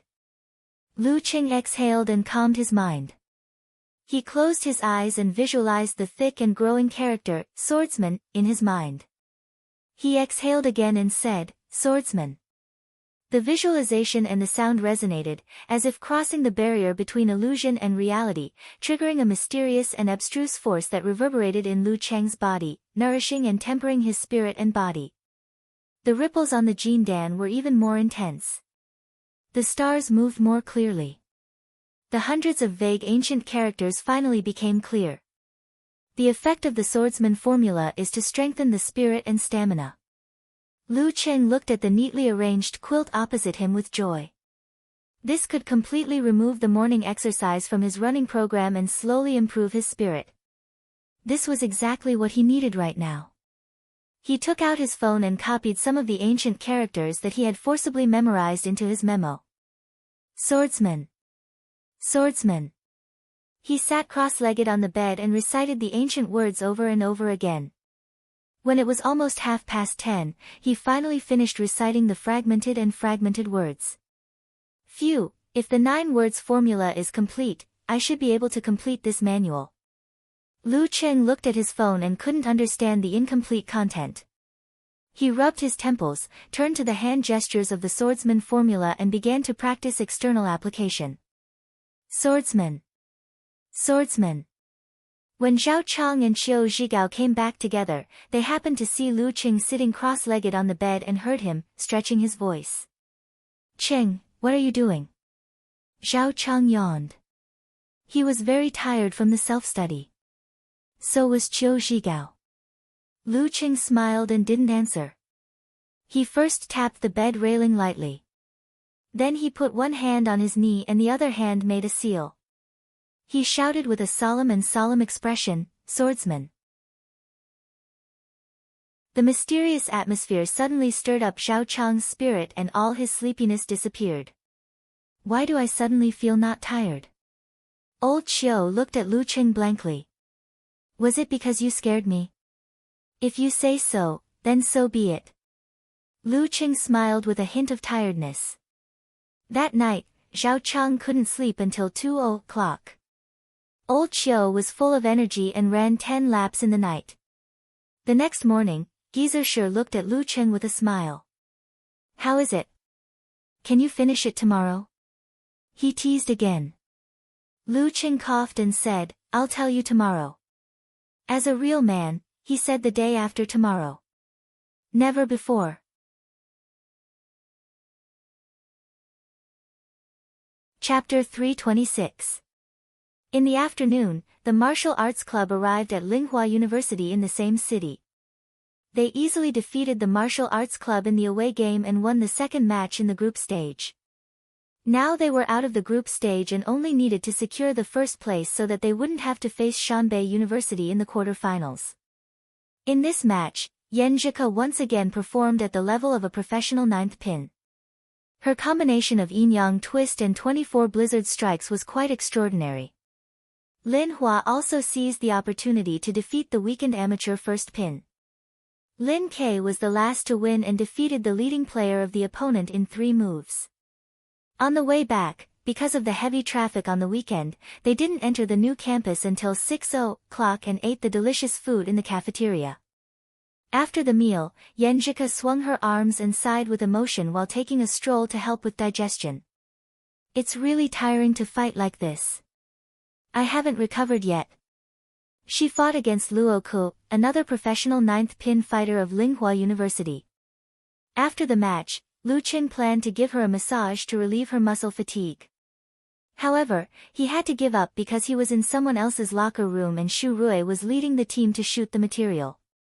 Hearing Ku's coquettish words, Lu Qing thought of the secret method he had just learned. He changed his mind and pretended to be joking. Let me show you a magic trick. After that, you won't be tired anymore. Liar. Yenjika rolled her eyes at him, feeling both annoyed and amused. Really? Look at my sincere eyes. Lu Qing deliberately opened his eyes wide. Let's go that way. I'll show you. He pointed to the lawn behind the trees, which was much more secluded compared to the busy main road. What are you going to do? Yenjika was startled and asked suspiciously. It's not dark yet. Shame on you. And there are so many people on the road. I'm not going to do anything. I'm just going to perform a magic trick. Lu Qing chuckled. Cool, are you sure you're not thinking about something else? No. Yenjika turned her head to deny. Her face was red and her ears were hot. In such a mood, she finally followed her boyfriend to the lawn after Lu Cheng's repeated assurances. Using a tree on the street as cover, she hit herself slightly. Change. Her eyes sparkled as she looked at Lu Cheng while gnashing her teeth. When did you learn how to perform magic? Lu Cheng chuckled. With one hand flat and the other hand forming a seal, he visualized the long and thick word, swordsman. Then, he vibrated his chest and resonated his vocal cords. Sages. Yenjika shuddered, feeling that her bones, viscera, muscles, and fascia were shaking inexplicably. A strange yet familiar feeling of infiltration passed in a flash. Her mouth opened little by little, forming a cute O shape. While staring blankly at Lu Cheng, she subconsciously moved her hands and feet. How is it? Are you tired? What do you think of this magic trick? Lu Cheng suppressed his complacency and asked with a smile. He looked a little tired. External use of the 9 words formula once had put a huge burden on his mind. I'm really not tired. Yenjika replied blankly. Then she suddenly realized something and raised her right hand.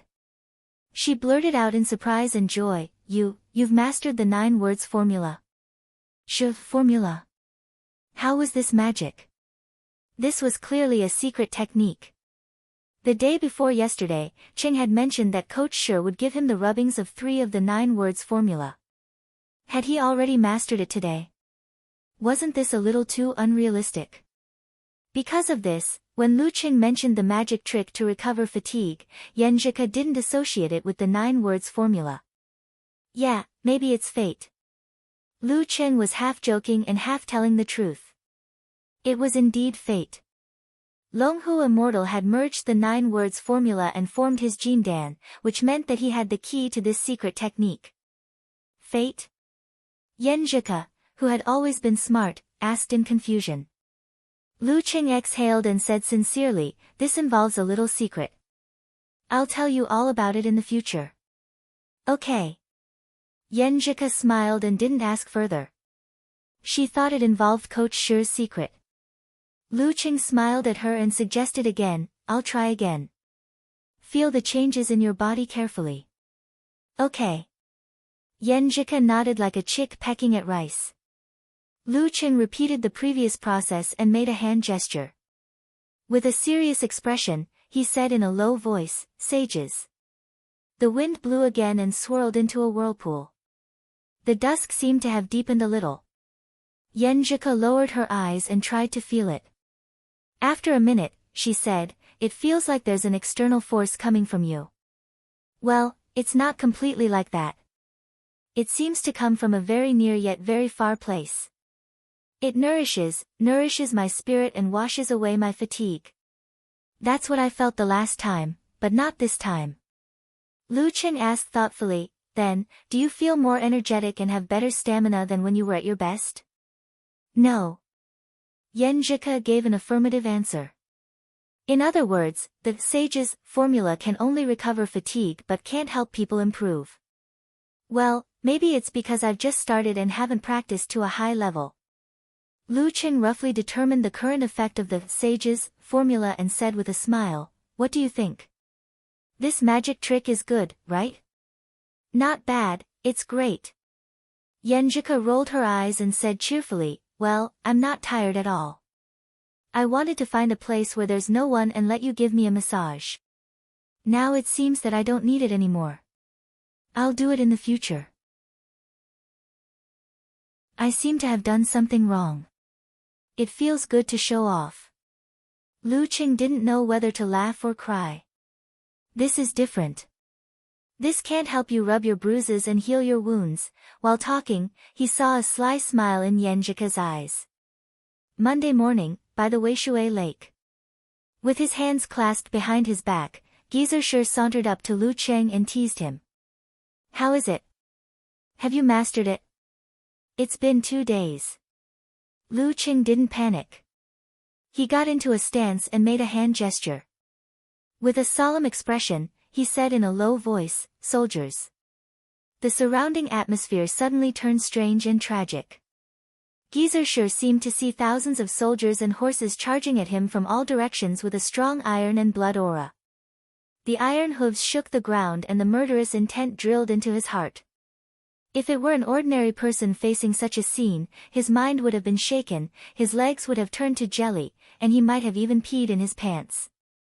But Geezer Shi was a strong man. His eyes only twitched a few times and his pupils contracted. It wasn't because of fear, but because of shock. There were thousands of words in his heart that he wanted to say, and many emotions that he wanted to turn into curses. But in the end, he just smiled calmly and said, hee hee. He had mastered the army formula in just 2 days, and he even used a rubbing. Over there, Fei Dan and Zhao Jinrong were top physical invulnerability experts, but they still hadn't mastered the original version. This brat needs to be dissected. Otherwise, this old man will be scared to death by him sooner or later. Geyser cursed silently. He took out the flagon and drank a mouthful to suppress his shock. Pretending to be normal, he asked, when did you master it? How many have you mastered? Lu Qing smiled calmly and said, I mastered the swordsman formula 2 nights ago. Yesterday, I mastered the army formula and forwarding formula.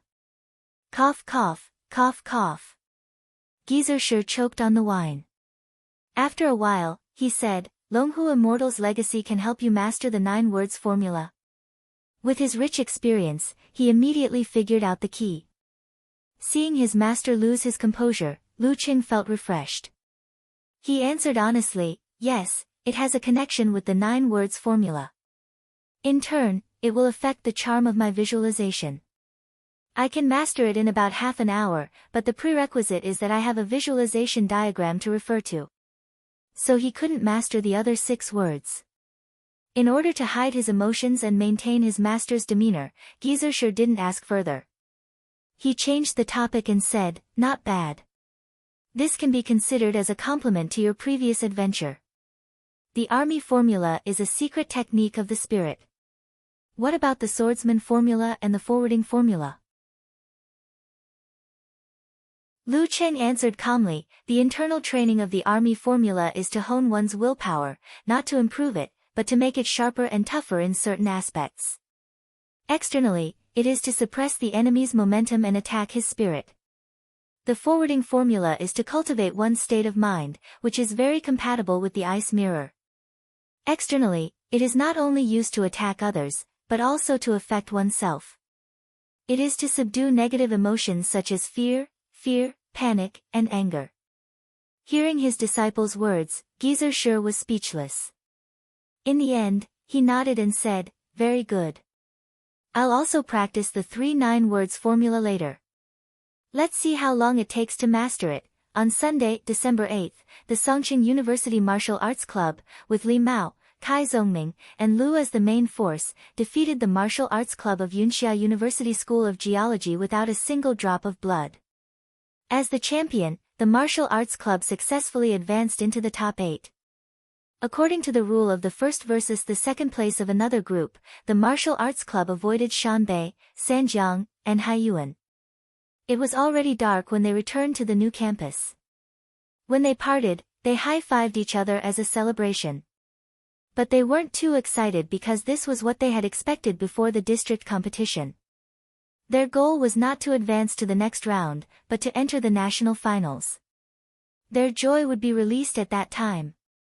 After parting with Kai Zongming and the others, Lu Qing, who was carrying a backpack, pulled Yan Zhike aside. What's wrong? Yan Zhike vaguely guessed what Qing wanted to say. Lu Qing gritted his teeth and said shamelessly, let's go sleep outside tonight.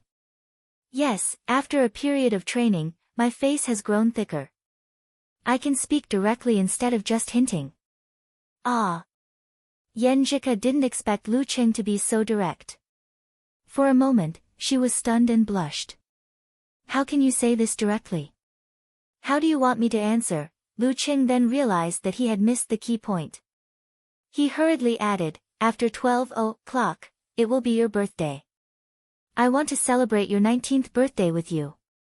Don't worry, I'll get 2 rooms. At this moment, Dirty Tong's words inexplicably flashed in Yan Zhike's mind. They will get 2 rooms first and then shamelessly stay with the girls. Yan Zhike lowered her eyes and blushed. Under Lu Cheng's expectant gaze, Yan Zhike bit her lip and turned her head to the side. She answered softly, okay, just as she agreed, she felt strangely guilty and added, I believe you. Good. Lu Cheng couldn't hide his joy. At this moment, Yan Zhike's phone rang. She took it out and found that it was her mother, Ji Mingyu. Empress Dowager. She first reminded Lu Cheng and then chose to answer. Hello, Ku, are you back at school? Ji Mingyu asked with a smile. Yes, Mom. Are you going to wish me a happy birthday in advance? You haven't even given me a present. Yenjika said coquettishly. Lu Qing stood aside quietly, outlining the evening date scene and the steps of giving a present. With his hearing, it wasn't difficult for him to hear the voice on the phone. Ji Mingyu smiled. I've already prepared it. Your dad happens to be free these 2 days. We've already arrived in Songcheng and will celebrate your birthday directly. What do you think?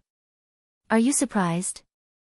Yenjika slightly opened her mouth and looked at the dumbfounded Lu Cheng. She replied blankly, surprise, happiness.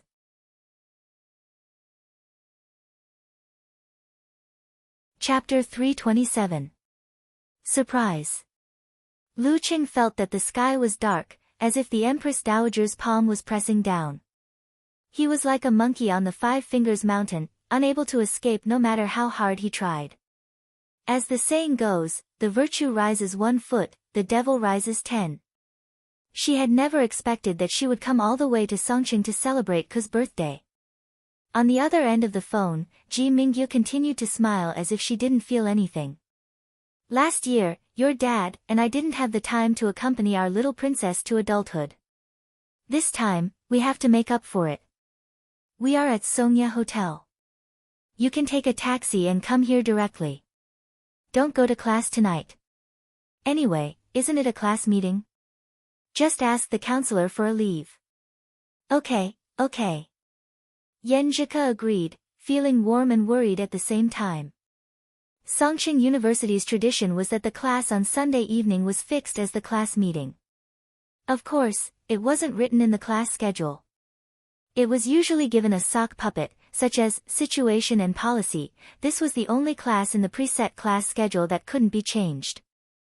Lu Cheng and Yenjika usually came back late because of away games on Sunday, so they directly asked for a long leave from the counselor through the school management. They didn't have to attend this class for a long time. After hanging up the phone, Yenjika pursed her lips and looked at Lu Cheng with complicated eyes. She opened her mouth several times but couldn't say anything. Lu Cheng quietly exhaled and smiled again. I want to ask a question now. How big is the shadow in my heart? Well, tomorrow is your official birthday.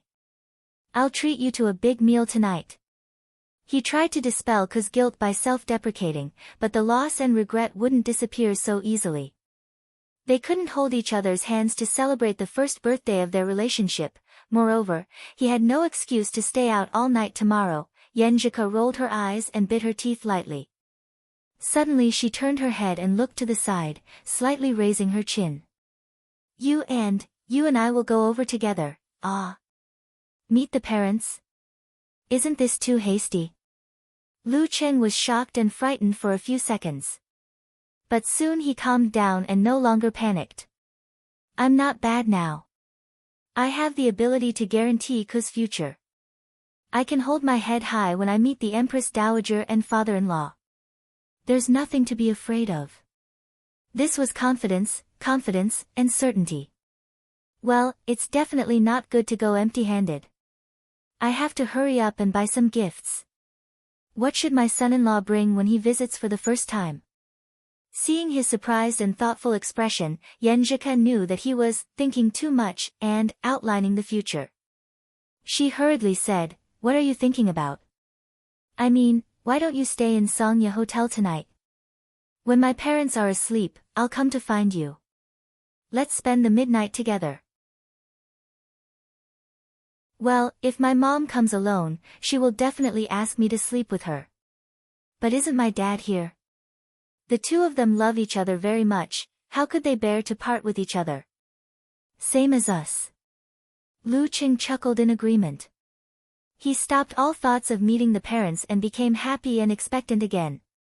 Yenjika glared at him and snorted. She suddenly felt like she had done something bad again. She glanced at the luggage on Lu Cheng's back and suddenly realized something. You didn't stuff the birthday cake in there, did you? I was just wondering why Cheng brought his big backpack today. Not just the birthday cake. Lu Qing smiled and kept her guessing. With his current strength and control of his body, even if he carried a small cake and ran around, it wouldn't be damaged. You have more gifts? Yenjika asked curiously and happily. She really wanted to know what it was now. Hey, you'll know when the time comes. Lu Chen was determined not to tell, even though Ke kept asking. The family reunion, the delicious dinner, the surprise gifts, and the warm conversation had nothing to do with Lu Cheng. He stayed in room 1218 and busied himself with decorating. When everything was done, he chatted with Yen Zhika on the internet and patiently waited for her to appear. Number 1902, Double Bedroom Suite. Yen Zhika was sitting on the sofa, leaning back and holding Ji Mingyu's arm. She was chatting with her parents about her major. On the tea table in front of her, there was a cake that had been eaten and a candle that had been blown out. She looked at the time on her phone and deliberately covered her mouth to yawn. I have to get up early tomorrow and go back to school for special training. Oh, it's late. Wash up and go to bed. Yen Kai looked at his watch and automatically understood what his daughter meant. Okay. Yen Jika nodded and asked a little guiltily, Dad, Mom, when are you leaving? I'll send you off. Our flight is tomorrow morning. There's no need for us to send each other off. Go back to school. Yen Kai held Ji Mingyu's hand and answered generously and gracefully. Okay, love you. Yen Jika smiled and acted cute in a slightly excited mood. Watching her enter the bathroom and hearing the sound of water, Yen Kai said thoughtfully, Ka seems to be thinking about something else and is absent-minded sometimes. Is it the first time she asked for leave and skipped school for this reason? Ji Mingyu looked at him in amusement. She didn't know whether to praise him for having a sharp eye or ridicule him for being slow in thinking. She exhaled and leisurely said, Girls at this age will inevitably have all kinds of thoughts. She hinted to her husband. Yen Kai nodded slightly and suddenly sighed with emotion. Ku has grown up unknowingly. She's a big girl now. I always feel that she was just a little girl yesterday. In the future is not far away. 20 years of life passed in the blink of an eye. At his age, it was inevitable that he would have such sentiments. Yes, a big girl. Ji Mingyu sighed faintly. She turned off the light and rolled on the bed. Resisting the sleepiness brought by the physiological alarm clock, she chatted with Lu Qing about various topics and listened to the sounds in the living room. At 11 o'clock, she heard the sound of washing up. At 11:20, the door of the other bedroom closed. At 11:40, she waited patiently for a while. After changing her clothes and putting on her shoes, she carefully opened the door and walked out quietly and cautiously. She closed the door of her bedroom and put away the spare room card. She silently walked to the exit and turned the doorknob more attentively than when she was in the challenge tournament. She opened the door with a very faint sound. She walked out and closed the door behind her silently. She finally felt relieved. She took out her phone and sent a message to Lu Cheng. Sister is here. Get ready to welcome me. Her footsteps became light as she skipped into the elevator. Swiping her card, she went down to the 12th floor and found room 18. She stopped at the door and felt inexplicably nervous. She took a breath and gently knocked twice. Creak. The door immediately opened as if magic was cast. She subconsciously looked in and saw that there was no light inside. It was dark. But in the darkness, there were bright stars, as if the night sky of the plateau was reflected here, vast and dreamy. The stars slowly rotated, forming a variety of beautiful constellations. On the bed directly below Sagittarius, there was a small cake surrounded by 19 candles. The warm light of the candles flickered, illuminating the red characters on the white cream, for my fairy's 19th birthday. So beautiful. Yen Jika sighed silently and walked in. Her eyes were faintly shining as she remembered what she saw in front of her. At this time, she heard a familiar male voice. Happy birthday to you, Lu Qing closed the door and walked behind Yenjika, humming a song. He took out a silver collarbone necklace from his pocket. It was simple and elegant, with a round and shining pearl hanging from it. "I'll put it on for you," he whispered in her ear. "Okay." Yenjika stood there quietly and looked at everything in front of her. She sounded a little drunk. Lu Qing put the necklace in front of her and fastened it with his nimble fingers. The length of the necklace was just right. The pearl pendant hung in the middle of Yenjika's two beautiful and delicate collarbones, like a drop of water in those attractive hollows. "Is it beautiful?" Lu Qing kissed her neck on the side. These were all gifts that he had picked out from Ku's preferences and from her conversations and sharing of her own initiative. "Yes." Yenjika responded in a low voice. There were a lot of emotions in her heart and a lot of words she wanted to say. But when they reached her mouth, they became inexplicable things. Why are you lighting candles on the bed? Be careful not to burn them." She only felt that her eyes were a little wet and her face was a little hot. "Have you forgotten that I'm a walking refrigerator now?" Lu Qing laughed in her ear and pulled her to the bedside. "Wait for midnight to make a wish." "Okay." Yenjika answered for the third time tonight. She looked around and tried to find a topic that would not make her excited. "What's the meaning of this collarbone necklace?" Lu Qing was prepared. He laughed and said, "A pearl means that it's your first birthday after we got together. It also means that I'm giving you the championship I won this year."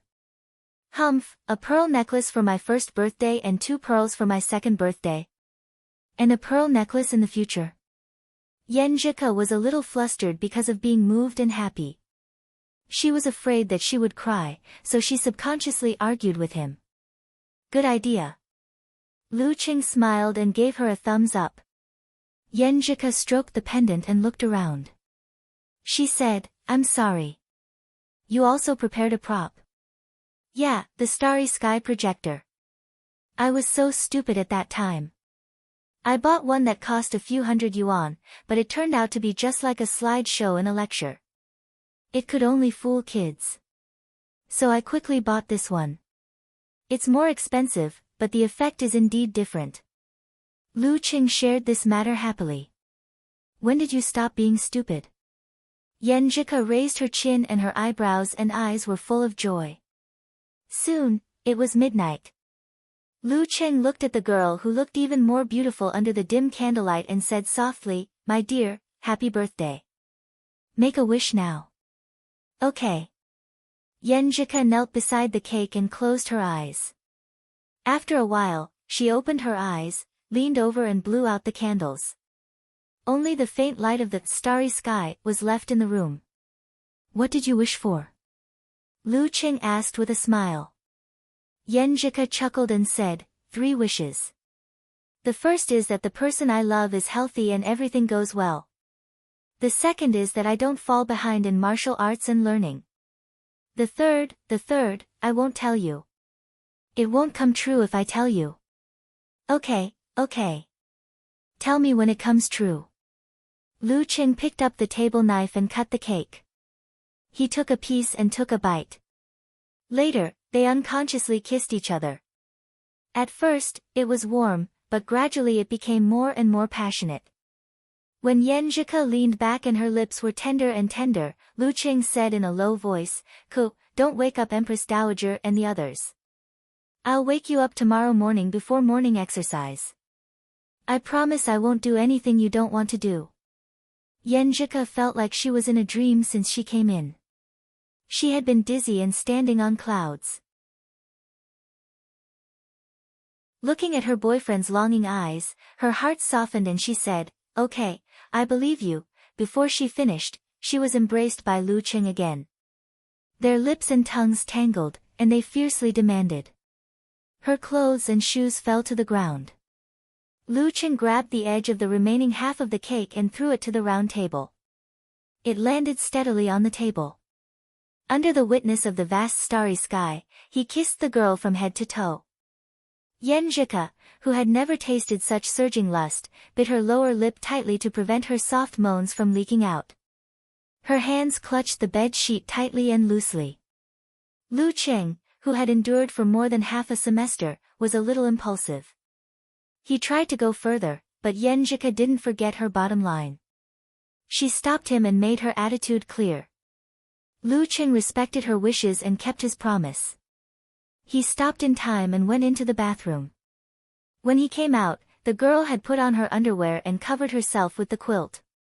She was lying on her side with her face still flushed. She muttered, "You didn't follow the steps." "What steps?" Lu Cheng was confused.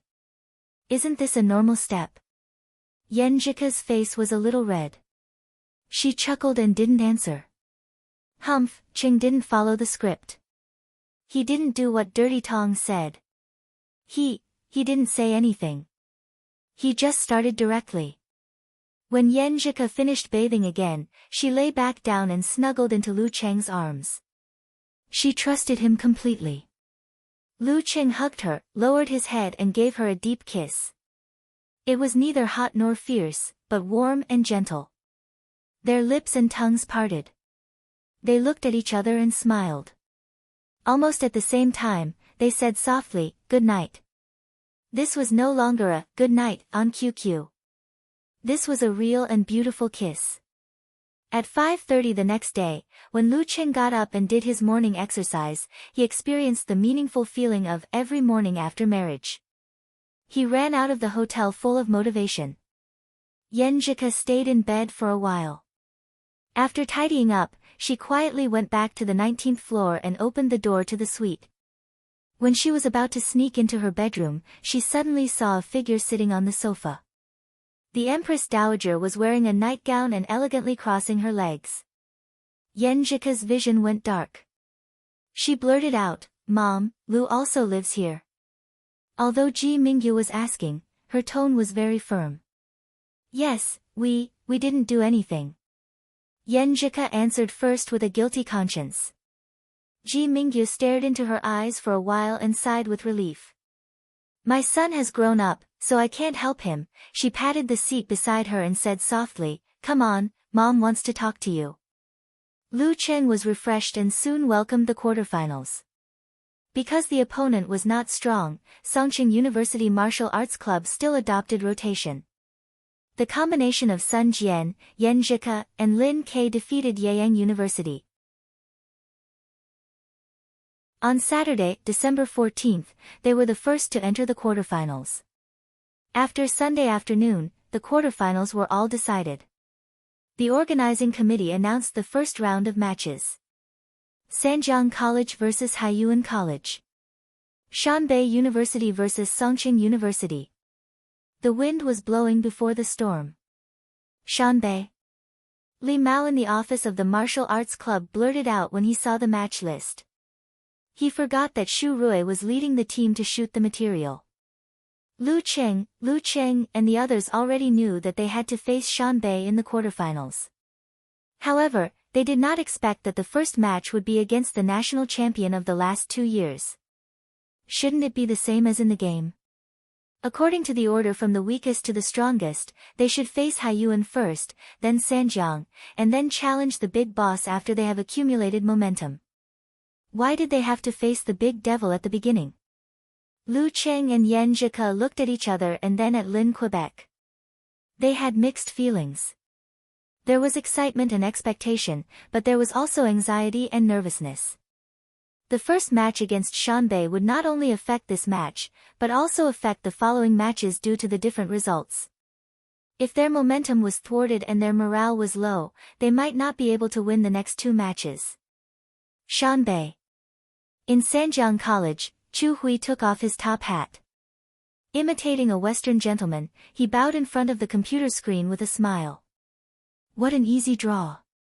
Songqing University was going to fight Shanbei first, so they would definitely win at the first spurt of energy, then decline at the second, and finally be exhausted at the third.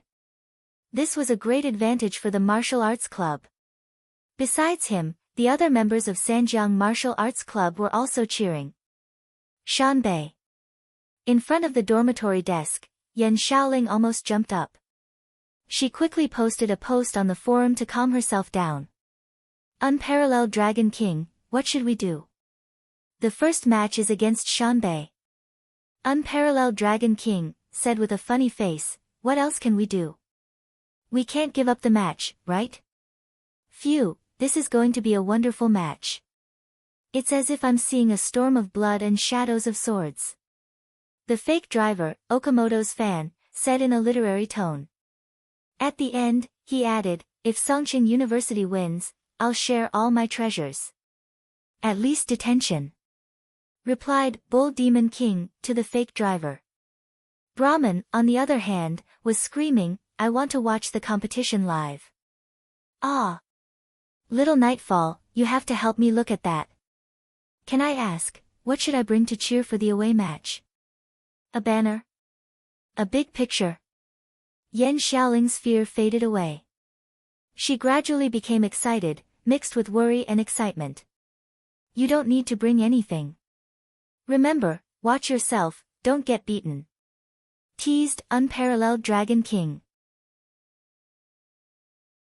While Lu Chang's fan forum was in full swing, the two lines of the match table also became a hot topic on Weibo. It was not strange that the match between the famous Heavenly Sons would attract a lot of attention. It could even be said that after the famous commentator He Xiaowei rated the four Heavenly Sons in his mind, many people had been waiting for this match. The verified account, National University Martial Arts Competitions, took the initiative to post a preview of the match with a detailed long Weibo with short and eye-catching words. The most eye-catching match in each division, the Heavenly Sons duel in advance. Will Pengliyun, who has been famous for a long time, have the last laugh, or will Lu Cheng and Lin Ke, who are still young and inexperienced? On December 21st, 3 p.m., we will meet at the Flying Bird Stadium of Shanbei University. The following is the latest introduction of the main players and the main substitutes of both sides. Pengliyun, rumor has it that he has the combat strength of professional 6th pin during the summer vacation. After more than 4 months of hard training, based on his improvement speed, his consistent performance, and the fact that he did not contribute much in the previous division matches, his current strength is definitely worth looking forward to. Is he a strong professional 6th pin, a top professional 6th pin, or has he crossed the threshold of inhuman? Su Wanyan's Corvine mouth has improved again, but he seems to be addicted to his supernatural ability and his martial arts strength has not improved. He is still at the top of the professional 9th pin and has not crossed the threshold of being reborn. This time, his opponent Lu Qing seems to be able to restrain his supernatural ability, which is not good news for him. Let's wait and see. Will his Corvine mouth be better, or will it be so fierce that he has no friends? Fang Zhirong, who first went to the martial arts school and entered Haiyuan, was trained, but later chose to enter Shanbei University.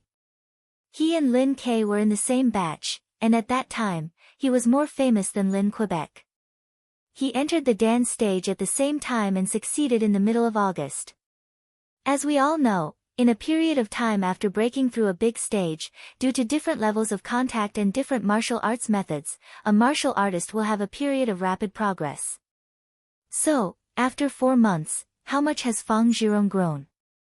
In addition, when he was in Haiyuan Martial Arts School, Fang Zhirong majored in the martial arts derived from the dark sect and minored in diseases and magnetism. He was arrogant and independent, so he was nicknamed Bad Boy. However, after entering Shanbei University, with Pengliyun keeping him under control, he has become much more obedient. Mao Qingjun, who is in the same batch as Pengliyun, is a substitute, and has become a top professional 9th pin fighter in the martial arts club. Bernhard, who is a freshman and an international student from Northern Europe, has a supernatural ability and is good at creating air explosions. His nickname is Nobel, but because his martial arts level is not yet at the professional 9th pin level, he is unable to compete for the position of the main force.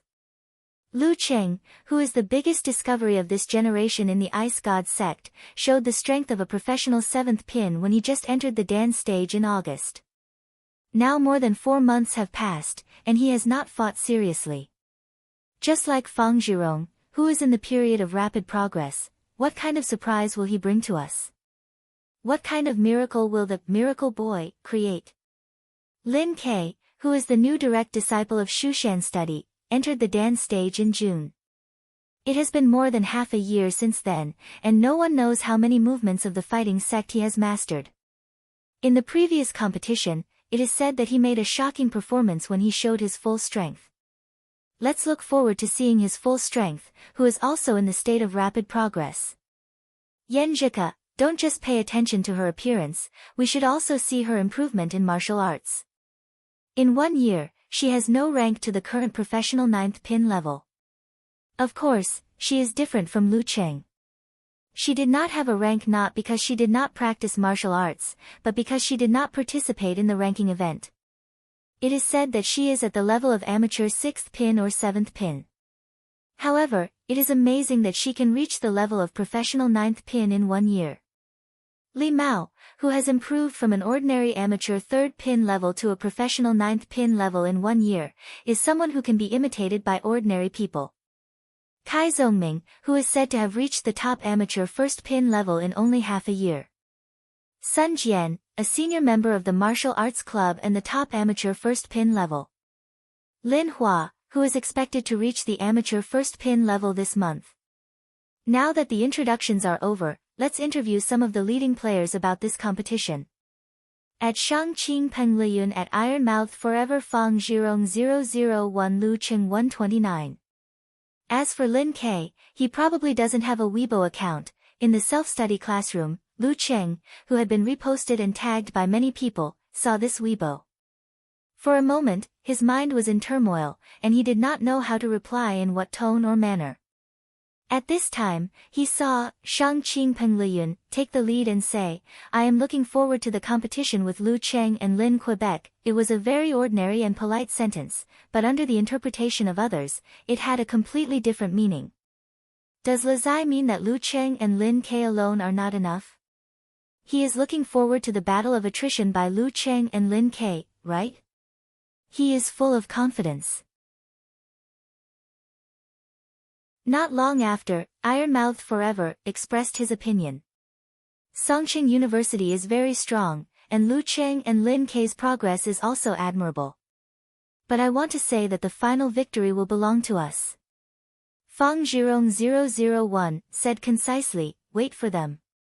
Feeling the momentum and confidence of the national champion from Shanbei, Lu Cheng held the phone and hesitated to respond. What's wrong? Yan Zhika, who had just grasped a difficult point, noticed her boyfriend's abnormality. Lu Cheng handed the phone to her, turned to the beginning, and explained in a low voice. You don't know how to answer? Yan Zhika looked at Lu Cheng and asked sharply.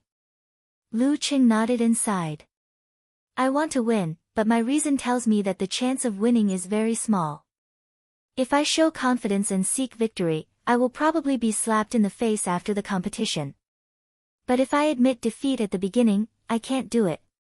Yan Zhika looked up and pursed her lips. Then she smiled and said, Cheng, I thought of a saying that I saw a few days ago. It is a bit vulgar, but it has some truth, and it is very suitable for your current situation. What saying? Lu Cheng asked curiously. Yan Zhika smiled like a flower in full bloom.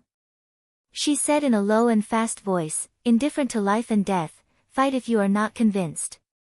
Now we can change it. Indifferent to life and death, fight if you are not convinced. Indifferent to life and death, fight if you are not convinced. Indifferent to life and death, fight if you are not convinced. Lu Cheng repeated it in his heart. Slowly, he felt his blood boiling. He already knew how to reply. He considered his tone and did not use such direct words to post on Weibo. After all, he had to be polite in front of so many people. His fingers quickly typed, and Lu Cheng read it one more time before he sent it. As a martial artist, you can lose, but you can't admit defeat. Since you don't admit defeat, fight. Then fight.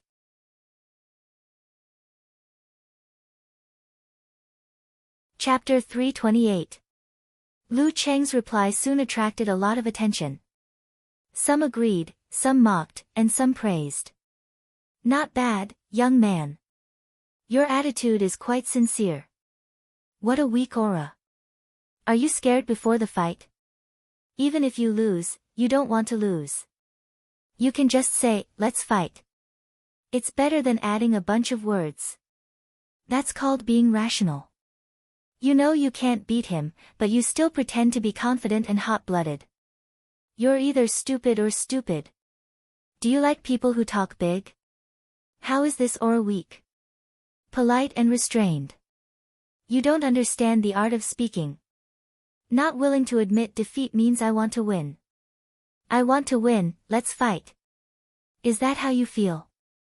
Tisk tsk, you bunch of brainless fans. Don't help him. You obviously don't have the confidence. You obviously don't believe you can beat Peng Liyun. Oh, you even teamed up with Lin K. There were some IDs that Lu Cheng was familiar with. Wonton Seller said, well said. I don't understand them either. Come on, patting shoulder. Eternal Nightfall said, no matter what they say, I'm fired up. Brahman 001 said, I'll support you no matter what you say. Unparalleled Dragon King said with a smile, to be honest, your aura is a little weak, but it suits your character. You're not blindly arrogant, and you don't make empty promises. While reading the replies, Lu Chen was sometimes angry and wanted to post a Weibo rebuttal. At other times, he felt relieved that there were still people who understood him and wanted to give them a like. But in the end, he didn't do anything. He just logged out of Weibo and put down his phone. Maturity didn't mean that one didn't have emotional fluctuations, couldn't be stimulated, and wouldn't be full of desire for certain things. It meant that one knew how to control oneself. When faced with various influences, one could grasp one's thoughts and not be impulsive and blindly vent. Beside him, Yen Zhika was also reading the comments on Weibo. She was even angrier than him. These people are so hateful. I want to catch them and reason with them. Looking at the girl's puffed-up cheeks, Lu Qing couldn't help but laugh. His mood instantly improved. Go ahead. I haven't seen Coach Yen scold anyone. Yen Zhika glared at him, annoyed and amused at the same time. I scold people all the time, okay? You idiot. That's true. Lu Qing smiled at the scolding. While flirting with each other, he completely adjusted his state of mind. He no longer thought about the external discussions and turned his attention to the competition on the weekend. On Friday, December 20th, at 8:35 p.m., the Songqing University Martial Arts Club arrived at Pingjiang City, Shanbei Province. They had arrived a day earlier so that they could challenge the defending champion in their best condition. The school had booked the same hotel that Lu Cheng and Gizershur had stayed in before. Firstly, it was close by, so they could walk directly into Shanbei University without having to take a bus. Secondly, the environment and accommodation were good. There was a private martial arts gym nearby, so they could rent a place for a few hours for special warm-up training. However, the star rating of this hotel was a little different from what Gizershur had boasted. He felt that the principal didn't give him face and insisted that the school change the hotel to a room for one person instead of the usual double-bed room for two people. Of course, the reason he gave was very legitimate and very convincing. So that everyone can sleep well and be in good condition tomorrow. When they arrived at the hotel, Lu Qing put down his belongings and entered Yen Zhika's room. He seized the time to watch the video and discuss the opponent, racing against time.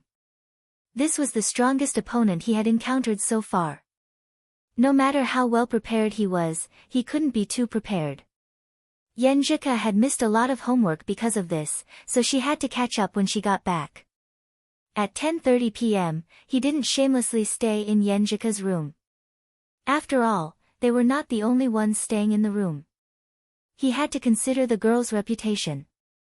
Yen Zhika curled up her legs and sat on the bed. She put her arms around his neck and took the initiative to give him a deep kiss. After their lips and tongues parted, she smiled softly and said, "Good night." "Good night." Lu Qing kissed her forehead again, turned around and walked out of the room with a smile. "Do you think I'm a kid?" Yen Zhika touched her forehead and fell down. She hugged the quilt and smiled.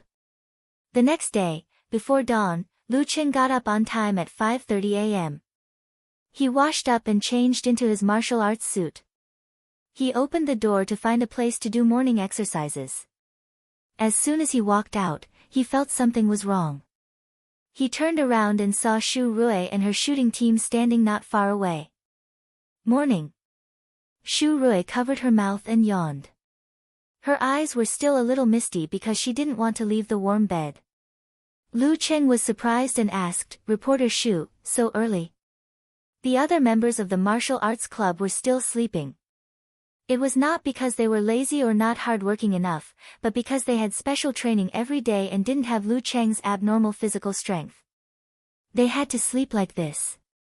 Besides, they had a fixed schedule. A sudden change on the day of the competition would affect their condition. Shu Rui was wearing a very fashionable light black coat. She smiled and said, "In our line of work, other people think it's glamorous. In fact, it's not that good. It's common to wake up early and sleep late. My skin is much worse than when I was in college. I have to spend half of my money on skincare." After closing the distance by complaining, she said with a smile, "I've heard that you always wake up early at 5:30 a.m. to do morning exercises every day, but I never got a chance to film it. This time, I finally got the chance. Don't worry, I won't film your specific training. I'll just film you going out, running, and looking for a training ground." "Okay." Lu Qing agreed. Shu Rui immediately beamed. She ordered the team to follow and film. In the end, she asked, "Does Lin Ke also do morning exercises?" "Yes." Lu Qing answered without hesitation. This was what Ke had told him. "Oh, what time does he go out?" Shu Rui asked in surprise. "That I don't know. He's always been a loner." Lu Qing spread his hands. Shu Rui clapped her hands. She smiled and said, "There's news. The two leading members of Songqing University Martial Arts Club have a lot of conflicts. Actually, we're relatives. You don't talk like this in front of Lin Ke." Lu Qing complained in his heart. He didn't chat with Shu Rui anymore. He turned around and ran slowly to the elevator. Shu Rui made a gesture and the whole team followed him professionally. After leaving the hotel, Lu Qing went into the light white fog of early winter. After getting his bearings, he ran into Shanbei University. While running, he suddenly remembered something. He subconsciously turned to the stadium. Now, today, will he still train there? Following the path in his memory, a path that was almost unfamiliar to him, Lu Qing ran to the vicinity of a large sports field and looked directly at a ginkgo tree. The yellow leaves of the ginkgo tree were falling. The sky was dark and filled with mist. A young man in a white martial arts suit was standing in the middle of the field. He was moving vigorously. He's really here. He didn't relax at all. Lu Qing felt as though he was touched by something back then. Even though it was too far away and he couldn't see clearly, he recognized the young man in the white martial arts suit from watching him day and night.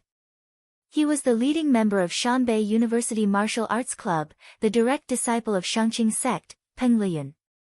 Lu Qing didn't look at other people's training. It was taboo. Just as he was about to turn around and find another place, Peng Liyun suddenly stopped, raised his head, and looked at him. With a whoosh, Lu Qing felt like there were two flashes of lightning in front of him. They lit up the darkness and dispersed the mist. Of course, this was just his illusion. The lightning wasn't real. It was the two flashes of light in Peng Liyun's eyes. Even from such a distance, the two flashes of light had such momentum. Suddenly, Lu Qing thought of a symbol of the Thunder sect of Taoism, white in the empty room. This meant that after successful training, one's qi and blood would be full of vitality and his spirit would be so strong that he could see daylight by running his Dan qi in an empty quiet room. Peng Liyun has reached this level. Has he completed the level below the inhuman stage? Under the polishing of the army formula, Lu Cheng's willpower had become tougher and sharper in certain aspects. He didn't panic when he suddenly met the gaze of the empty room, nor did he try to avoid it. He didn't even close his eyes subconsciously. He looked back at Peng Liyun and nodded with a smile. He didn't hide his burning desire to fight. The light in Peng Liyun's eyes faded. He nodded from a distance and responded with a smile. Without any other communication, Peng Liyun started training again. Lu Qing turned around and ran to another secluded place. Last year, this season, I came here, received my first education, and truly began my own path of martial arts. This year, I've returned here, and I'm qualified to be a challenger. Did you get it? Shu Rui didn't expect to see such an encounter between Lu Qing and Peng Liyun in a simple morning training. She was so excited that she couldn't speak. This was material that could only be encountered but not sought. We didn't get that look. We can only edit it according to the front and back. The cameraman was very disappointed. Let's do it. This is the first-hand record of the scene. It's very effective for publicity. Shu Rui clenched her fist. After the morning training, Peng Liyun ate his breakfast slowly and went to the martial arts club. He saw Su Wanyan, Fang Zhirong, and the others warming up. Junior brother Peng, I heard that those from Songqing University arrived last night and are staying in the Osmanthus Garden Hotel. Su Wanyan came over and said excitedly. Peng Liyun smiled and said, I met Lu Qing this morning. You met him? He's also doing morning training. How was it? How did it feel to see him face to face? Su Wanyan asked. Peng Liyun smiled and said, not bad. His eyes began to empty again. At around 2:00 in the afternoon, Lu Qing and the others entered the martial arts stadium of Shanbei University in their casual clothes. Because it looked like a big bird with open wings, it was also called the Flying Bird Stadium. Although it was still early, there were already many students in the stadium. They didn't insult or shout at the arrival of those from Songqing University. They just applauded and cheered as if they were attending a feast. This was the attitude of a champion. This was absolute confidence. I feel like they don't take us seriously. Kai Zhongming said in a low voice as they entered the locker room of the away team. Lu Qing laughed and said, don't worry. They don't treat you that way. They don't even look at you. They don't even know who you are. Well, I'm the main substitute anyway. Kai Zhongming didn't feel inferior at all. After putting down their luggage and changing into their martial arts suits in the bathroom, Gizershur said with a smile, let's decide the order of appearance first, so that we don't have to worry about it and feel tired. Then he looked at Yenjika and said, Yenjika, when do you think Peng Liyun will appear? The way he addressed Yenjika had always changed. After Lu Qing formally became his disciple, he called her Yen girl. Yenjika had long been used to this scene. She pursed her lips and said, I've checked the information. Peng Liyun usually appears last to leave more chances for his teammates to fight. Only a few times did he appear in the middle or as the vanguard. The first was 2 years ago when he fought against Huahai Guangnan and the capital in the national competition. The second was last year when he fought against the capital. Li Mao nodded slowly and said, that is to say, he won't appear first if he's not a worthy opponent.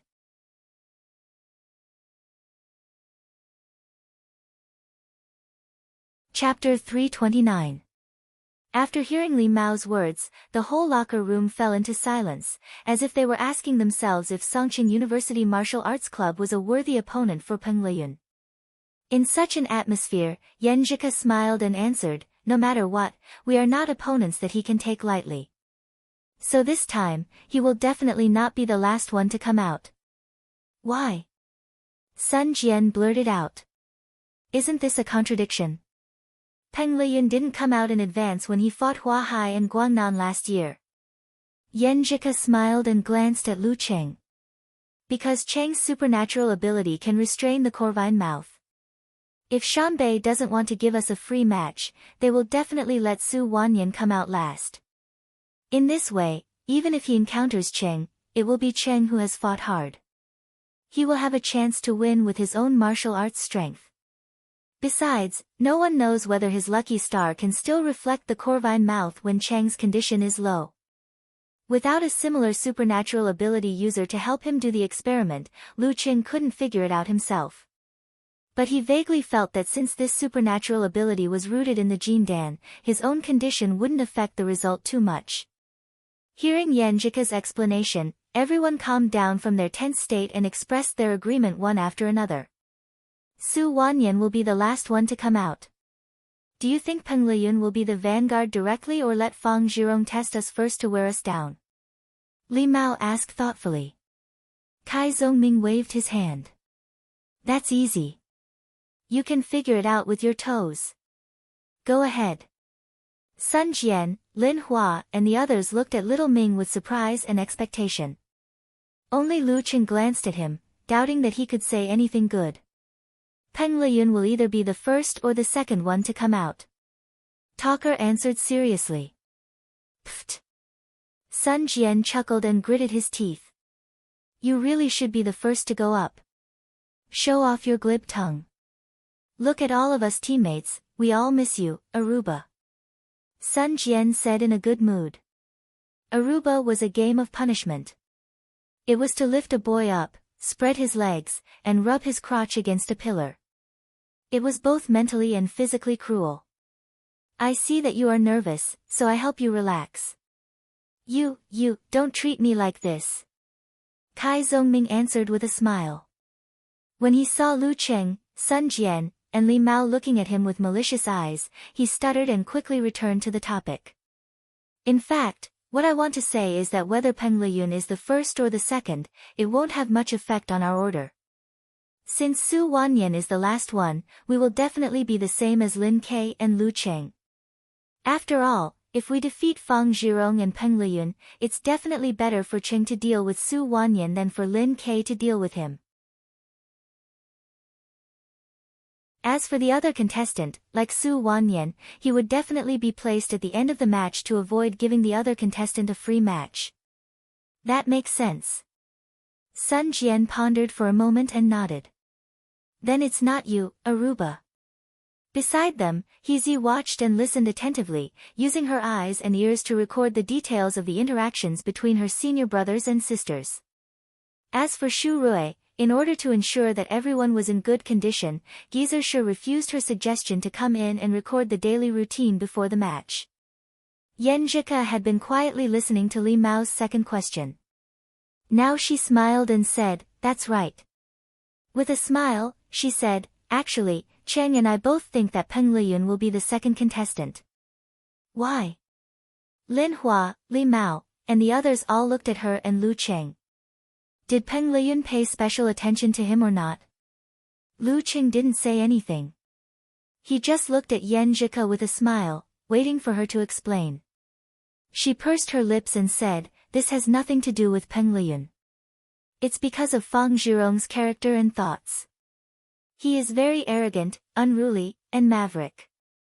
When we talked about the heavenly sons of the era, he was only mentioned briefly. When we talked about the clash between Shanbei and Songqing University, he was ignored again. Most of the time, it was Peng Liyun who fought against Cheng and Lin Quebec. With his character, I think he will be very unhappy. He will hold back his anger and want to prove himself. Most of the time, he will take the initiative to fight against Cheng or Lin Ke in their best condition. If Peng Liyun doesn't have a choice, then the most natural choice is to accept. With Peng Liyun's strength and self-confidence, he will definitely accept." Lin Hua clapped her hands lightly, as if she had suddenly understood. "After hearing what you said, I think Shanbei will most likely fight in the order of Fang Zhirong, Peng Liyun, and Su Wanyan." Sun Jian shook his finger to show his agreement. Yanjika looked around and saw Lu Cheng's encouraging eyes. She took a deep breath and continued, "For us, there are only two options. For Shanbei, each has its own advantages and disadvantages. If Lin Ke is the vanguard, it will be a big burden to defeat Fang Zhirong, and it will be difficult to exhaust Peng Liyun. A professional sixth pin in the dance stage has abnormal physical strength. In this case, Cheng won't have much hope to defeat Peng Liyun, who is about 80% of his strength. But if he succeeds, he will have a psychological advantage against Su Wanyan.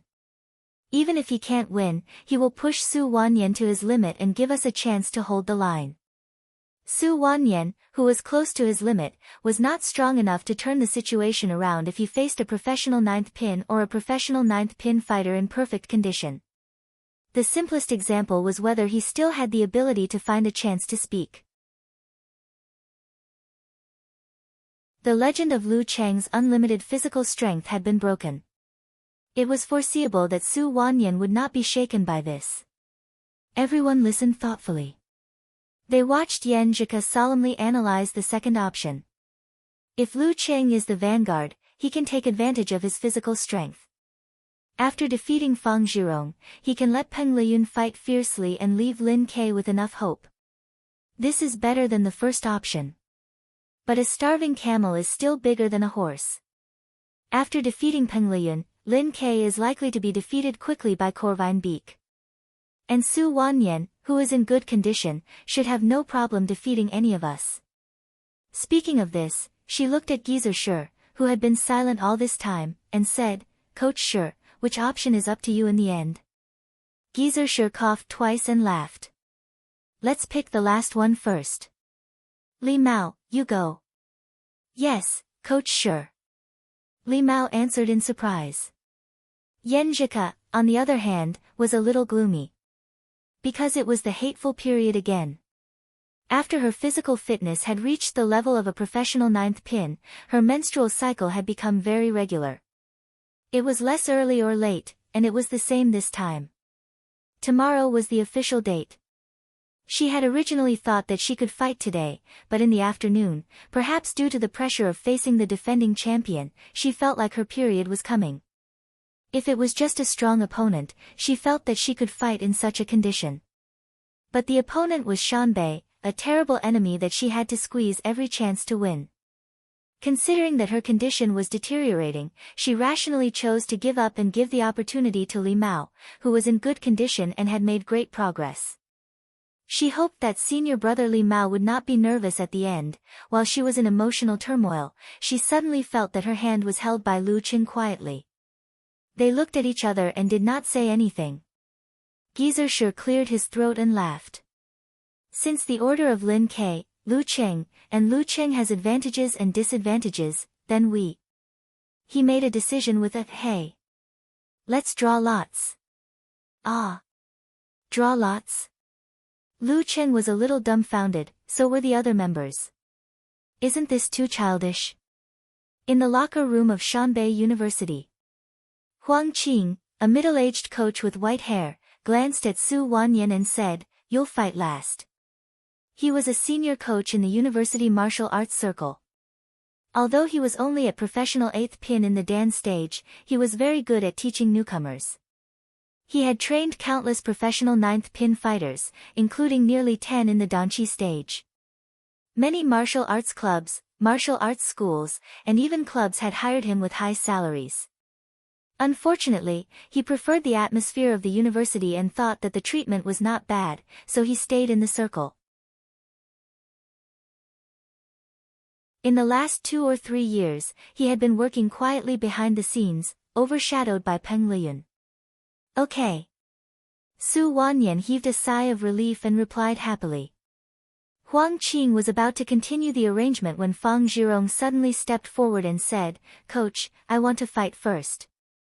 Looking at his stubborn eyes and freckles, Huang Qing unconsciously glanced at Peng Liyun, only to see that the heavenly son of the era had come back from his daze and was smiling casually.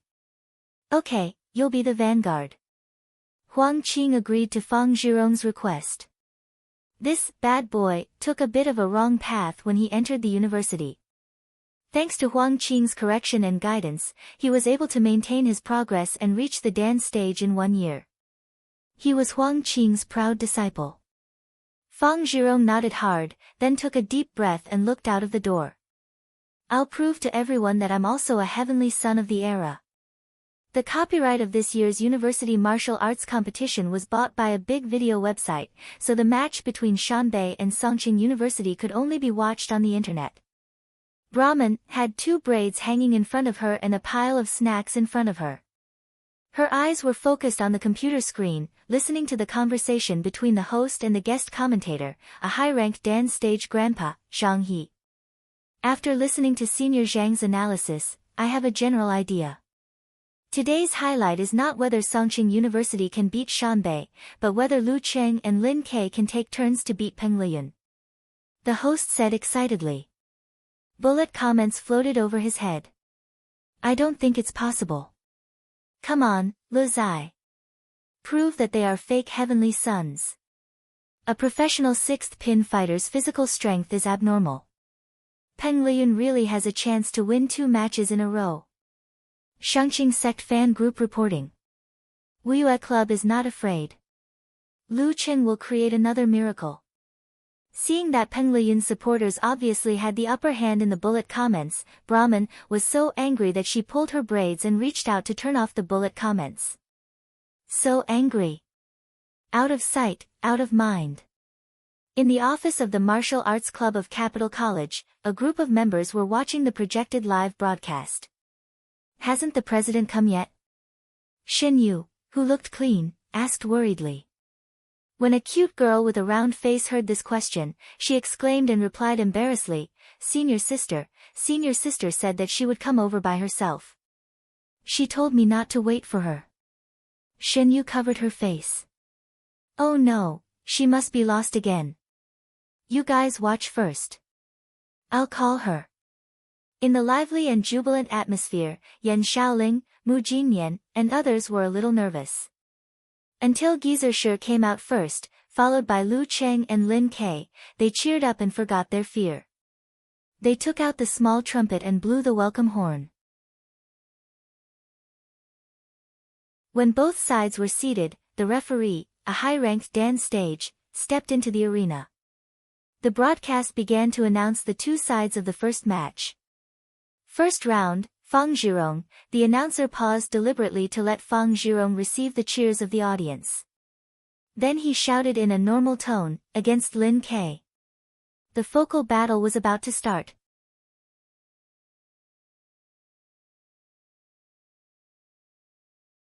Chapter 330. December 21st, 3:00 in the afternoon. The referee stood in the middle of the ring and shouted, first round between Shanbei University Martial Arts Club and Songqing University Martial Arts Club. Fang Zhirong vs. Lin Ke. As the voice echoed, Lin Ke and Fang Zhirong stood up at the same time, as if they had been waiting for a long time. Maybe it was out of habit, or maybe it was because he had been influenced for a long time, but Lin Ke didn't go directly to the ring. Instead, he bumped fists with his teammates from left to right and heard cheers after cheers. When it came to the coach, Geyser coughed. Unlike the young people, he only spat out 2 words, don't worry. Don't worry. Lin Ke repeated silently.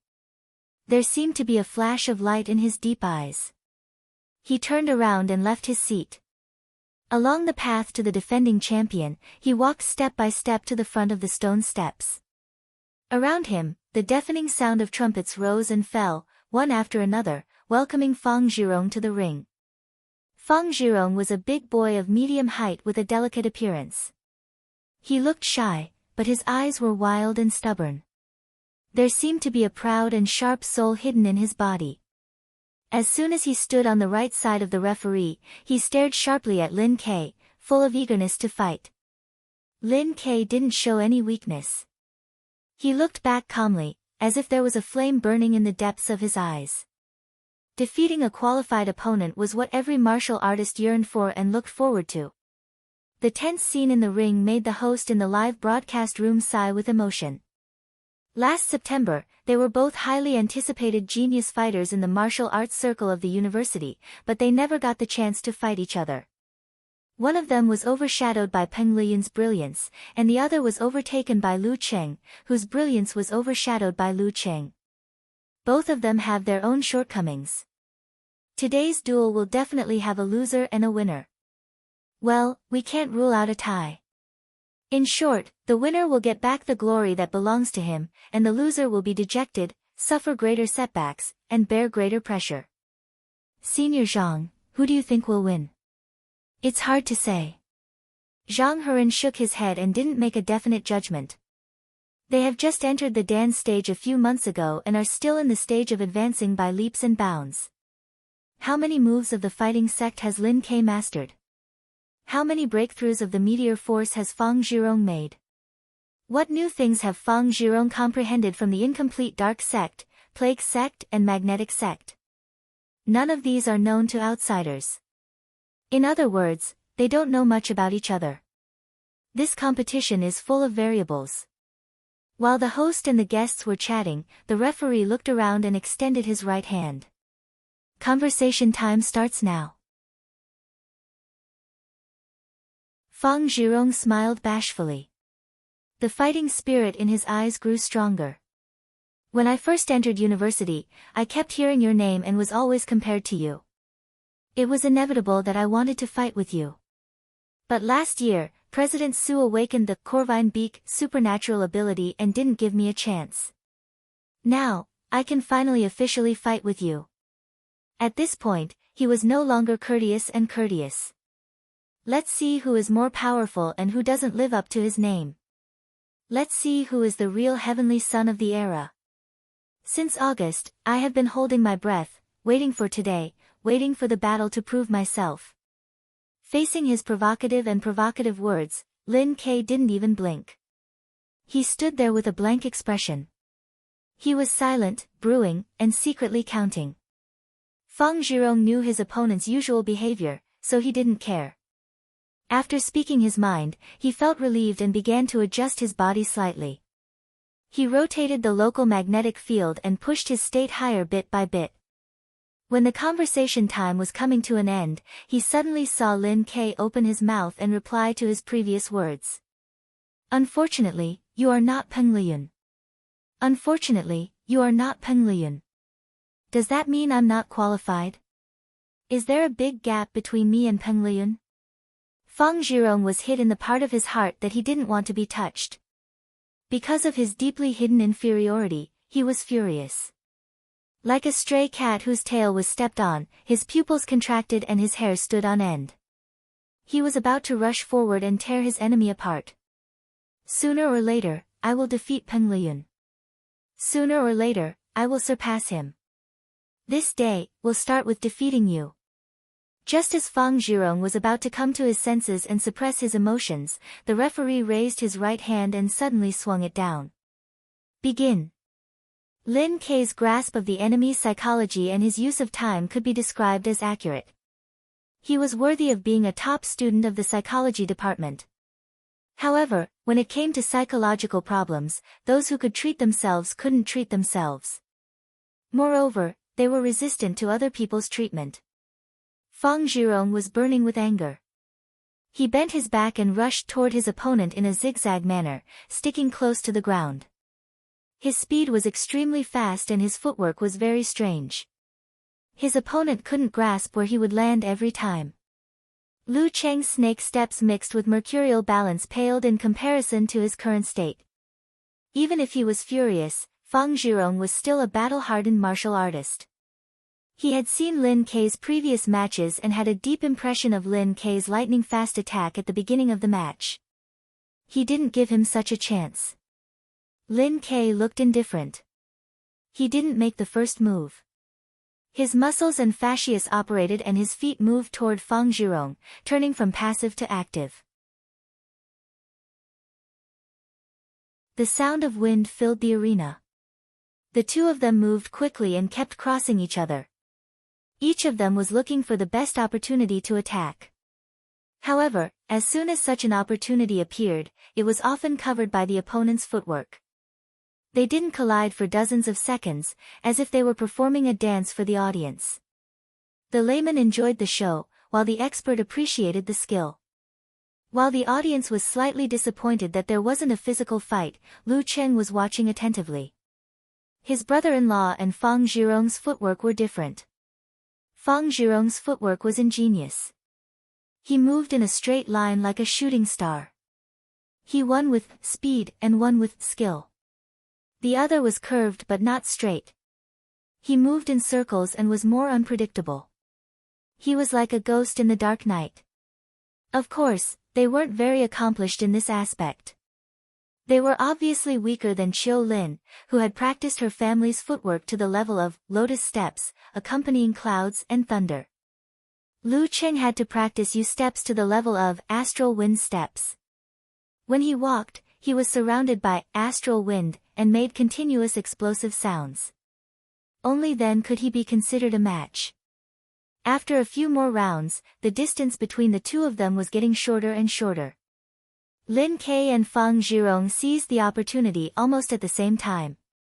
Before they could use their strength and Dan Qi, Lin Ke exploded the strength in his shoulders and quickly swung his forearms to punch out like lightning. The other's back muscles swelled, and he slid forward and punched out like an illusion in the night. Bang! Their opportunities were intercepted by each other.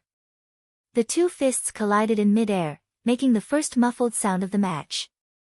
Seeing the two fists freeze in mid-air, Fang Zhirong's elbow joint was dislocated in a strange position, causing his forearm to rise like a venomous snake. He leaped up close to Lin Ke's fist, his 5 fingers spread open, and quickly, accurately, and ruthlessly grabbed his opponent's arm. At this moment, Fang Zhirong's 5 fingers glowed with a faint dark light, as if they had turned into poisonous fangs. He was going to inject a deadly substance into Lin Ke's body through contact. The Dark Sect's Dark Poison Force. This force originated from the Plague Sect and was also known as the Plague Force. It was later learned by the founder of the Infinite Scripture of Dark Sky, and incorporated into his own knowledge. It became one of the core forces of the Dark Sect.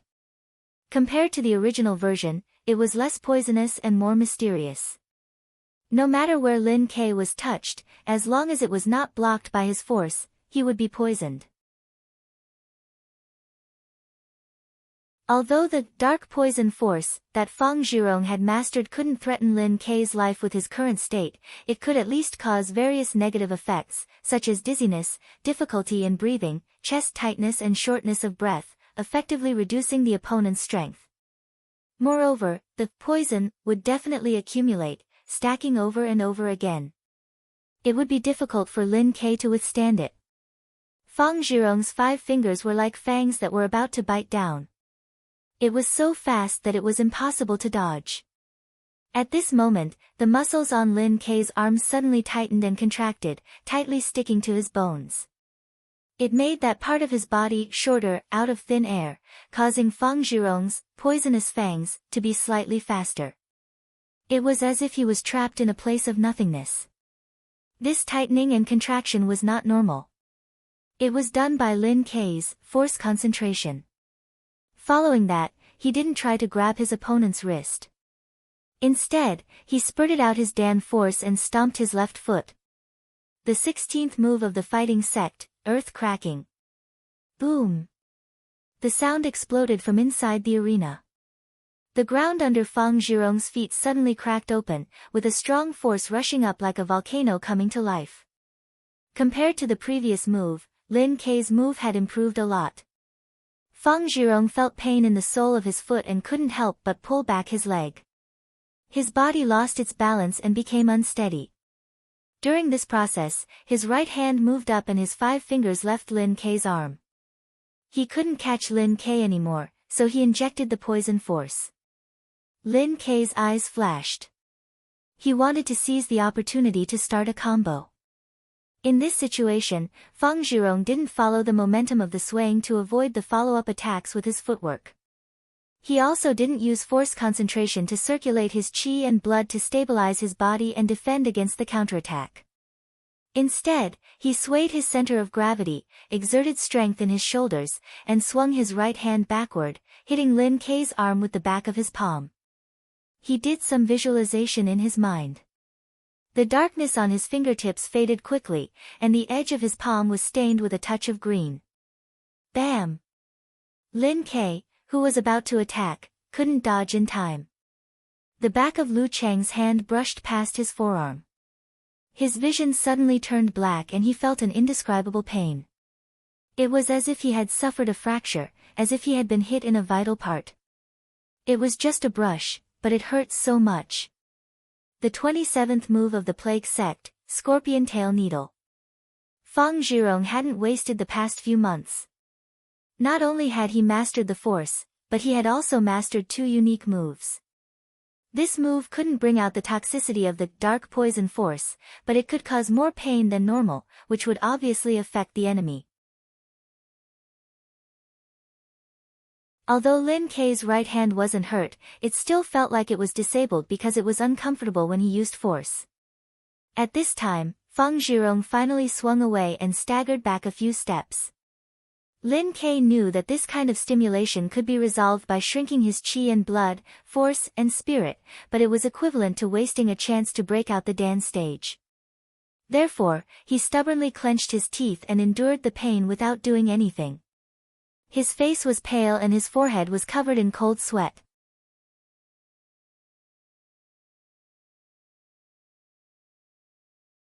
Chapter 331. While Lin Kei was enduring the pain, Feng Zhirong was not relaxed at all. For this match, he had watched many videos of powerful Dan stage fighters from Shushan study and was deeply impressed by their terrifying combo moves. Just now, when the sole of his foot was injured and he lost his balance, he subconsciously thought of this. Therefore, he used the scorpion tail needle in advance to avoid falling into the brink of failure.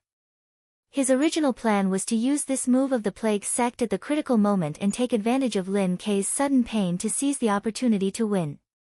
Now that he had exposed it so early, not only did he lose the element of surprise, but also caused a great burden to his body. It was all because he had been provoked by the scorpion tail needle, so the fight was more risky. Feng Zhirong was quite annoyed. He restrained his emotions, bent down again, and zigzagged around Lin Quebec. He did not attack and did not give his opponent a chance to use force concentration to relieve the pain. Being distracted by the pain would consume a fighter's energy. He intended to prolong this process as long as possible to weaken Lin Kei until his opponent got used to the pain. While zigzagging, he was slightly limping because the sole of his right foot had been hit by the earth fissure, leaving bruises and pain. If it were not for his shoes, he would have been seriously injured. In the short fight, both sides had suffered losses. Taking advantage of this opportunity, the commentator in the live broadcast room, Zhang He, explained in detail the few terms he had shouted before. Dark poison force is one of the core forces of the dark sect. It's very poisonous. No matter where it hits the opponent, it will cause a snake-like effect. As for the symptoms after being poisoned, it will depend on which aspect Feng Zhirong focuses on. The dark poison force practiced by different dark sect fighters is different. Some will cause hallucinations, some will cause shortness of breath, and some will cause dizziness. Scorpion tail needle is a Dan stage move of the plague sect. It's part of the incomplete version and can produce pain that is several times greater than the original damage. The host was stunned when he heard this. He gasped and said, "Senior Zhang, is this true?" But Feng Zhirong has no supernatural ability. How did he practice this force and this move? For a Dan stage martial artist without supernatural ability, before he entered the inhuman level and his root pulp changed, the force he cultivated depended on the cooperation of his own muscles, fascia, 5 viscera, 6 bowels, and spirit to create a certain effect by producing special waves. For example, a normal Dan stage martial artist of the ice sect couldn't have such a strong, frost force as Lu Cheng, let alone be able to release it. But according to Senior Zhang, the impact of Feng Zhirong's force and moves were beyond the normal level. Zhang He laughed and said, he must have used the corresponding medicine to help him practice, just like how some fighters practice poison palm. This kind of force and moves can only be exerted by touching the opponent in a fixed position. It will be weaker and weaker each time, so he has to practice it again after the competition. Moreover, it is very burdensome to the body and can cause a lot of damage. Some break through the limit of the human body slowly, while some are not at the same level. Only when the root pulp is affected and changes corresponding to it can one slowly recover. While he was talking, Feng Zhirong saw that Lin Kei had already adapted to the pain, so he stopped moving and moved closer to him. He changed his moves and attacked with his fists and legs, followed by the catch, and watched in front and suddenly behind. This was the martial art he had become famous for when he was a professional ninth pin fighter. It was derived from the plague sex, chronic illness entanglement, unique skill, attack of 9 diseases. The word, entanglement, was prominent, and it could be used so easily that the opponent could only barely parry and not get rid of it. It was as if the opponent was suffering from various diseases and could only wait to be cured. Bang, bang, bang, bang, bang. Fang Zhirong had been aiming at Lin Kei's right hand and didn't give him the best chance to counterattack with force concentration. For a moment, he had the upper hand, which made Mu Jinyan and Yan Zhika show the same worry. After calculating the approximate time when the pain would subside, he calmed down and suddenly showed a flaw. Lin Kei waited for a long time and stopped hesitating. He took a deep breath and let the pain condense into a point along with his qi and blood and spirit. Boom! Like a volcano erupting, the Dan qi gushed out. Lin Kei's right arm swelled, and he clenched his fist like a hammer and fiercely swung it at his opponent. He tore the air in the air like an airplane flying through the clouds. They were too close to each other, so he didn't have enough time to prepare for meteor burst. Facing this, Fang Zhirong didn't panic. He hugged his opponent and sat firmly on the golden throne. Bang! He took half a step forward and his body grew a little taller. He swung his fist majestically and said, "Sky burning fire."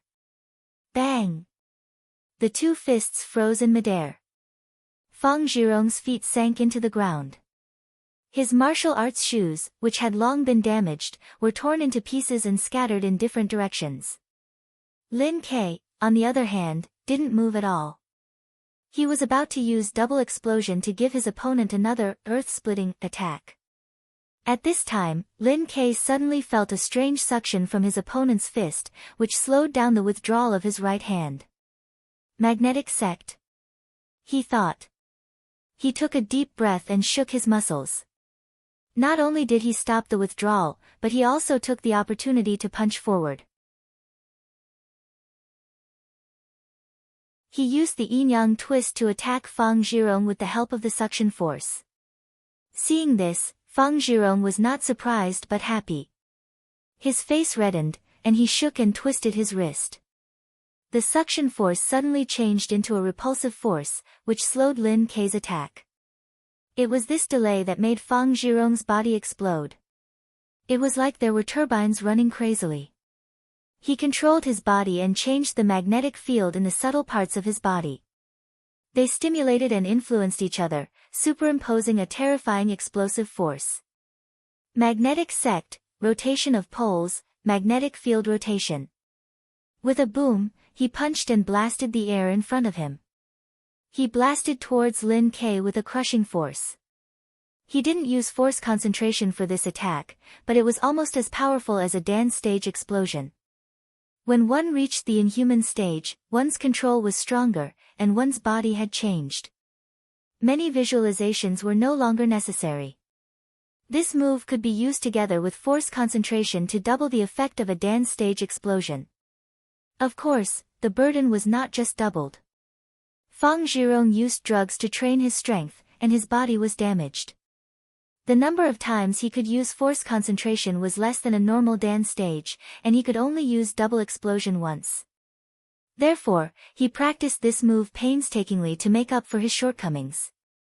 However, under normal circumstances, it was difficult to have enough preparation time to use this move freely in a battle. But now, he wanted to use this move to consume Lin Kei's Dan stage explosion. He wanted his opponent, who was still worried about the next match, to become impatient and make mistakes during the battle, giving him an opportunity to take advantage of. As for himself, he wasn't in a hurry at all. With Peng Liyun behind him, no one would be in a hurry. In such a short distance, Fang Zhirong's punch was so powerful that Lin Kei couldn't dodge it. He had to either use force concentration to take it head-on, or be knocked out of his stance and retreat. He was in danger. Lin Kei's eyes grew deeper. He raised both his hands, and his wrists were gentle. He pulled and pushed. He chose not to use the power of his Dan force at this moment. Bam! Fang Zhirong's fist seemed to be stuck in a quagmire. Under the pull and push of his opponent's palms, it lost some momentum and couldn't release all of its power. Bam bam bam. Lin Ke took 3 steps back. His center of gravity was shaky, and his body wasn't nimble enough. Now is the time. Fang Zhirong seized the opportunity and strode forward. He stretched out his right hand and grasped Lin Ke's left arm accurately. A faint ink light flashed and poured into Lin Ke's arm. He finally had a chance to use his dark poison force to his heart's content. Seeing that he had succeeded, Fang Zhirong was delighted. He was about to attack again when he saw that Lin Ke's eyes were calm, as if he had been waiting for this moment. Lin Ke took a deep breath. His body trembled violently, and all of his muscles seemed to be undulating. He stretched out his right hand and spread out his 5 fingers. The tip of his hand was also black. Ji family's yin-yang twist. I'll return your dark poison force with my dark poison force. With a snap of his fingers, Lin Ke poured half of the borrowed dark poison force into Fang Zhirong's body and returned it to his opponent. Fang Zhirong's chest tightened, and he felt short of breath. Although he was resistant to poison, taking so much at once would still affect him. As for Lin Ke, his yin-yang twist was still far from being able to completely neutralize his opponent's force. More than half of the poison still remained in his body, and his qi was even weaker. However, he was already prepared. After his successful attack, he immediately used force concentration to reduce all the negative effects. Taking advantage of the fact that Fang Zhirong had yet to recover, he exploded his human body Big Dan. After accumulating his momentum, he leaned forward and swung his arm. After expanding his muscles, he quickly rushed forward again. Boom! The air between the two seemed to explode as a violent shockwave surged toward Fang Zhirong. Fighting Sex 27th move, Meteor Burst. Just as Lin Ke was about to punch, Fang Zhirong's pupils shrank. He didn't dare to be careless and quickly used force concentration to condense his qi and blood in his dantian. He raised his hand to block the violent impact. But once Lin Ke started his combo, it wouldn't be so simple. He hugged and let go, and his left foot suddenly stomped down. Fighting Sex earth cracking, double explosion. Bang! A muffled sound came from within as the ground cracked. Fang Zhirong didn't care about his feet. His feet hurt, and his body swayed again. He had to use force concentration to circulate his qi and blood to stabilize his center of gravity. At this time, Lin Ke's foot stomped down, and he was already close to Fang Zhirong's body. His arm opened and closed, and he grabbed Fang Zhirong's arm. He bent his elbow and pressed it against Fang Zhirong's joint, making it temporarily impossible for Fang Zhirong to use force. Then Lin Ke took a deep breath and visualized the scene of a falling meteor. He let go of his dantian and jumped up, pressing Fang Zhirong against the ground. Triple explosion. Fighting Sex 10th move, Death Calamity. Bang!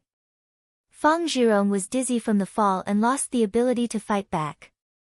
Lin Ke lowered his body, loosened his arm, and with a spring of his arm, pressed against Fang Zhirong's throat. The referee raised his right hand and announced loudly, Lin Ke wins. Songqing University Martial Arts Club won the first match. Hearing this, Mu Jinyan immediately jumped up and cheered, "You're right. Hooray! Lin Ke is awesome." Lu Qing, Yenjika, and the others were also happy, but they weren't so excited. The match was not over yet, and there were still many difficulties ahead.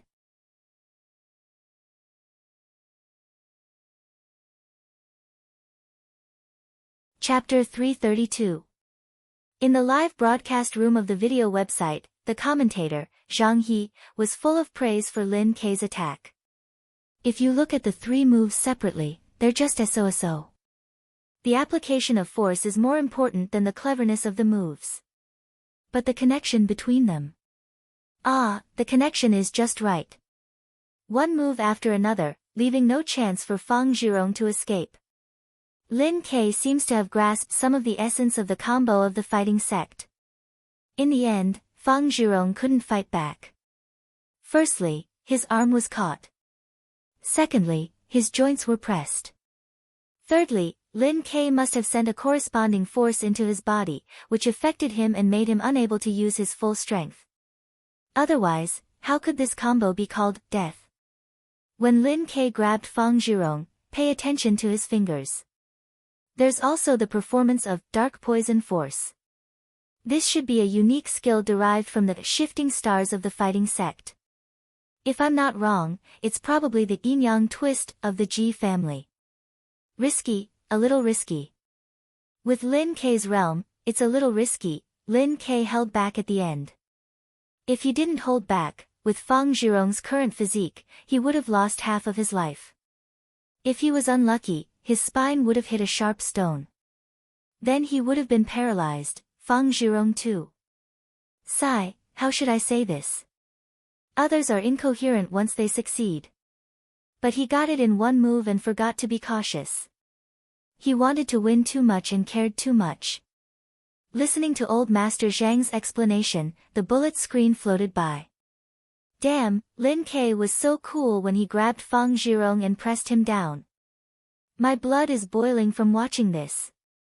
When Fang Zhirong's back hit the arena with a bang, I was so excited that I was burning. This is a competition, this is martial arts. Those who are burning should go away. Me too. But I'm supporting Shanbei. When Fang Zhirong hit the ground, I, who am familiar with romance novels, thought of a word, a ravaged rag doll. Sigh, looks like Fang Zhirong is falling behind. He's out of the competition for the heavenly son of the age. He can't even beat Lin Quebec. What a piece of trash. Damn, is this a fake competition? Just look at the odds. I supported him so much. He's so useless. The audience couldn't hide their disappointment either.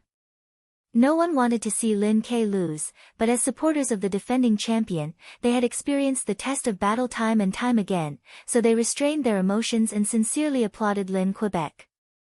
They applauded for his performance just now, and for the last hit that made their adrenaline rush. They tolerated Mu Jinyan's excitement and cheers to the greatest extent. Yan Shaoling was stunned and suspected that Shanbei did not have many supporters.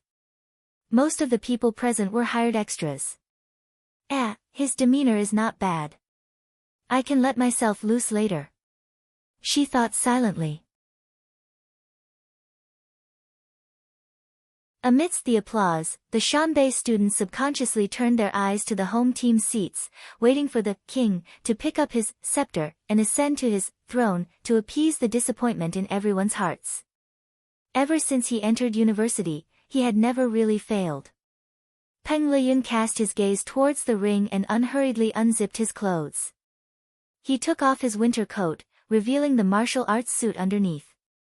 Shanbei's martial arts suit was the traditional pure white, which clashed with Songqing's white with black edges. This way, the audience would not be able to tell who was who during the fight, which was not good for the broadcast.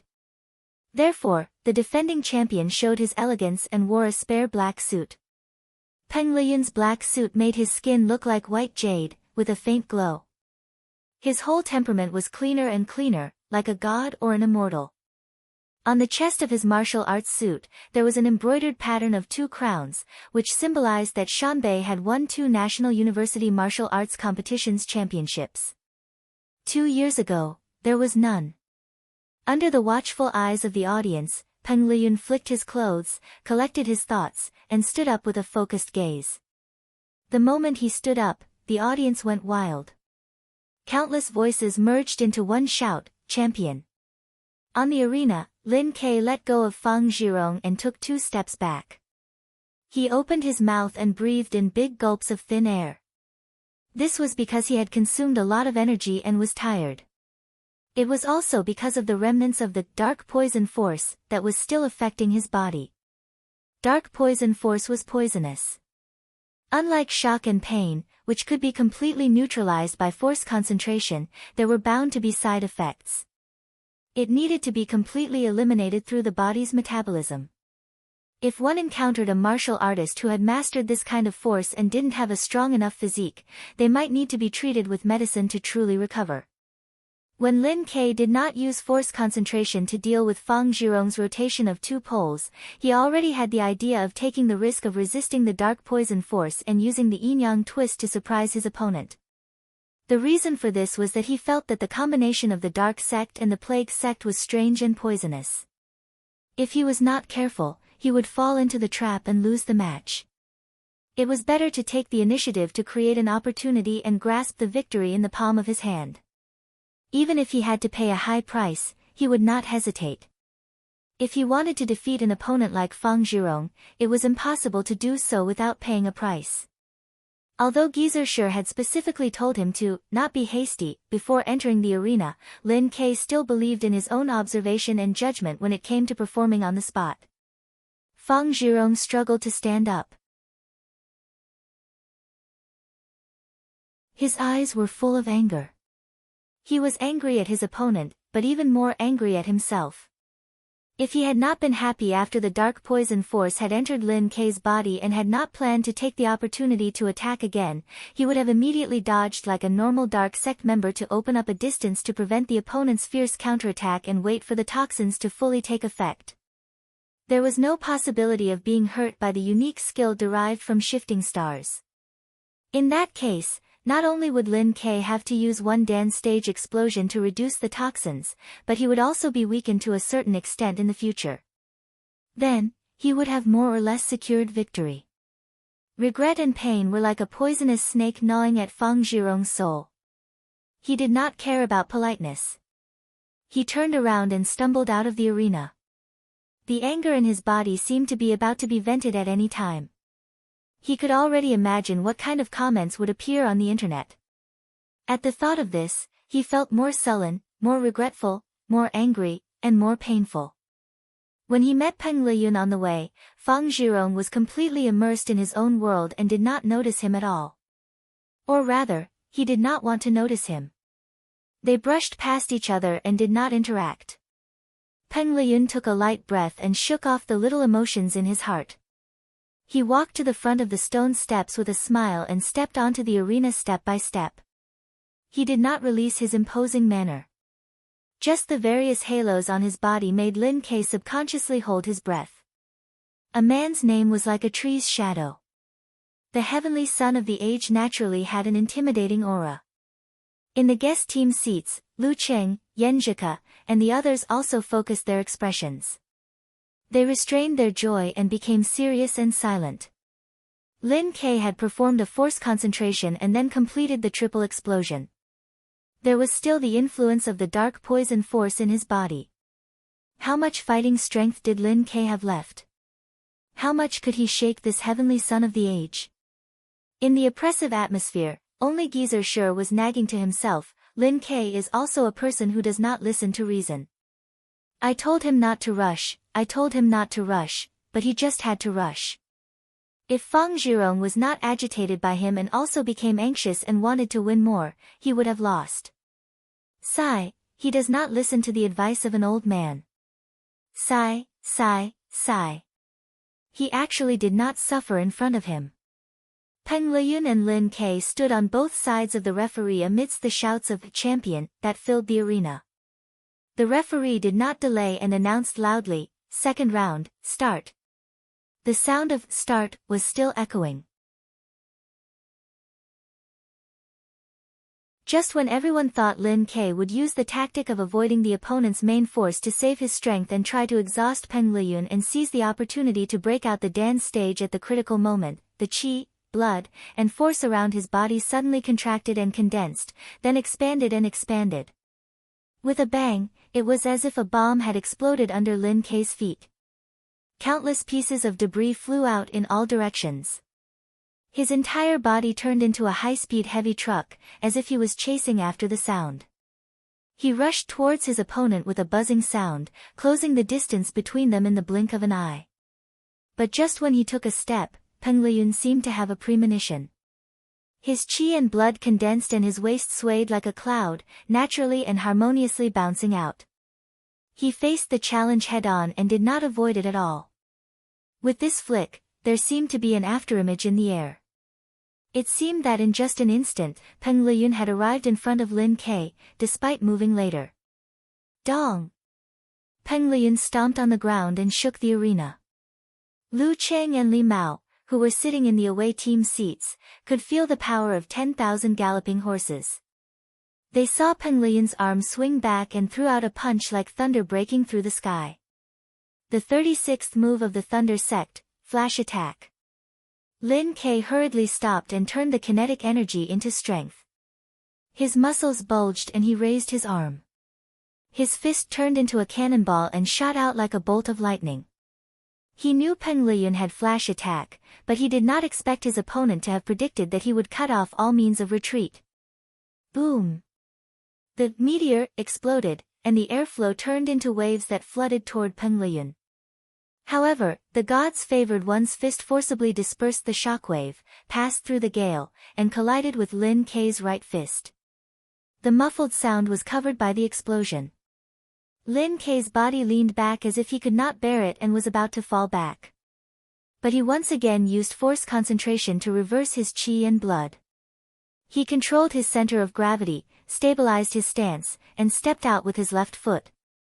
Almost at the same time, Peng Liyun held his Dan in his abdomen, expanded his right leg, and sent a hidden force down from the soles of his feet. Poof! A muffled sound came from inside the arena, but the green bricks did not crack. Lin Ke's ground fissure was so easily neutralized. Peng Liyun used the rebound to jump up and reach out his hands to grab both of his opponent's shoulders. Lin Ke felt a sharp pain in his shoulder and hurriedly raised his arm in an attempt to ward off the attack. At this moment, Peng Liyun's veins bulged like numerous flood dragons, showing a strong sense of strength. But in response, Lin Ke swayed his waist and back and smoothly flashed behind his opponent. The position of his hands did not change, but the path he came from was forcibly changed into an arc and was no longer the same, just enough to avoid the attack. Peng Liyun pressed down with his hands and clasped his fingers. Lin Ke's body suddenly became numb and stiffened, almost collapsing. The referee raised his right hand and announced loudly, "Second round, Peng Liyun wins." 3 moves, Peng Liyun wins. Lin Ke regained his composure and turned his head around. He looked at his opponent with a complicated gaze and said in a low, muffled voice, "Thank you. Thank you for not underestimating me and going all out." Peng Liyun smiled and nodded. He did not look like he had just fought a match. In the away team seats, Lu Qing exhaled and took off his jacket. The scenes of the past 4 months of hard training and the discussions with Yan Zhika flashed in his mind. Is it finally going to start?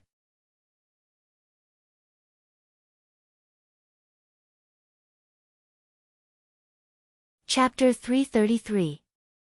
Is it finally going to start? I've been waiting for more than 4 months. I even gave up the ranking event just for this moment. Lu Qing reached out and held Yan Zhika's delicate hand. He stood up quickly and looked over the path of glory to the arena. Only then did the surrounding audience react.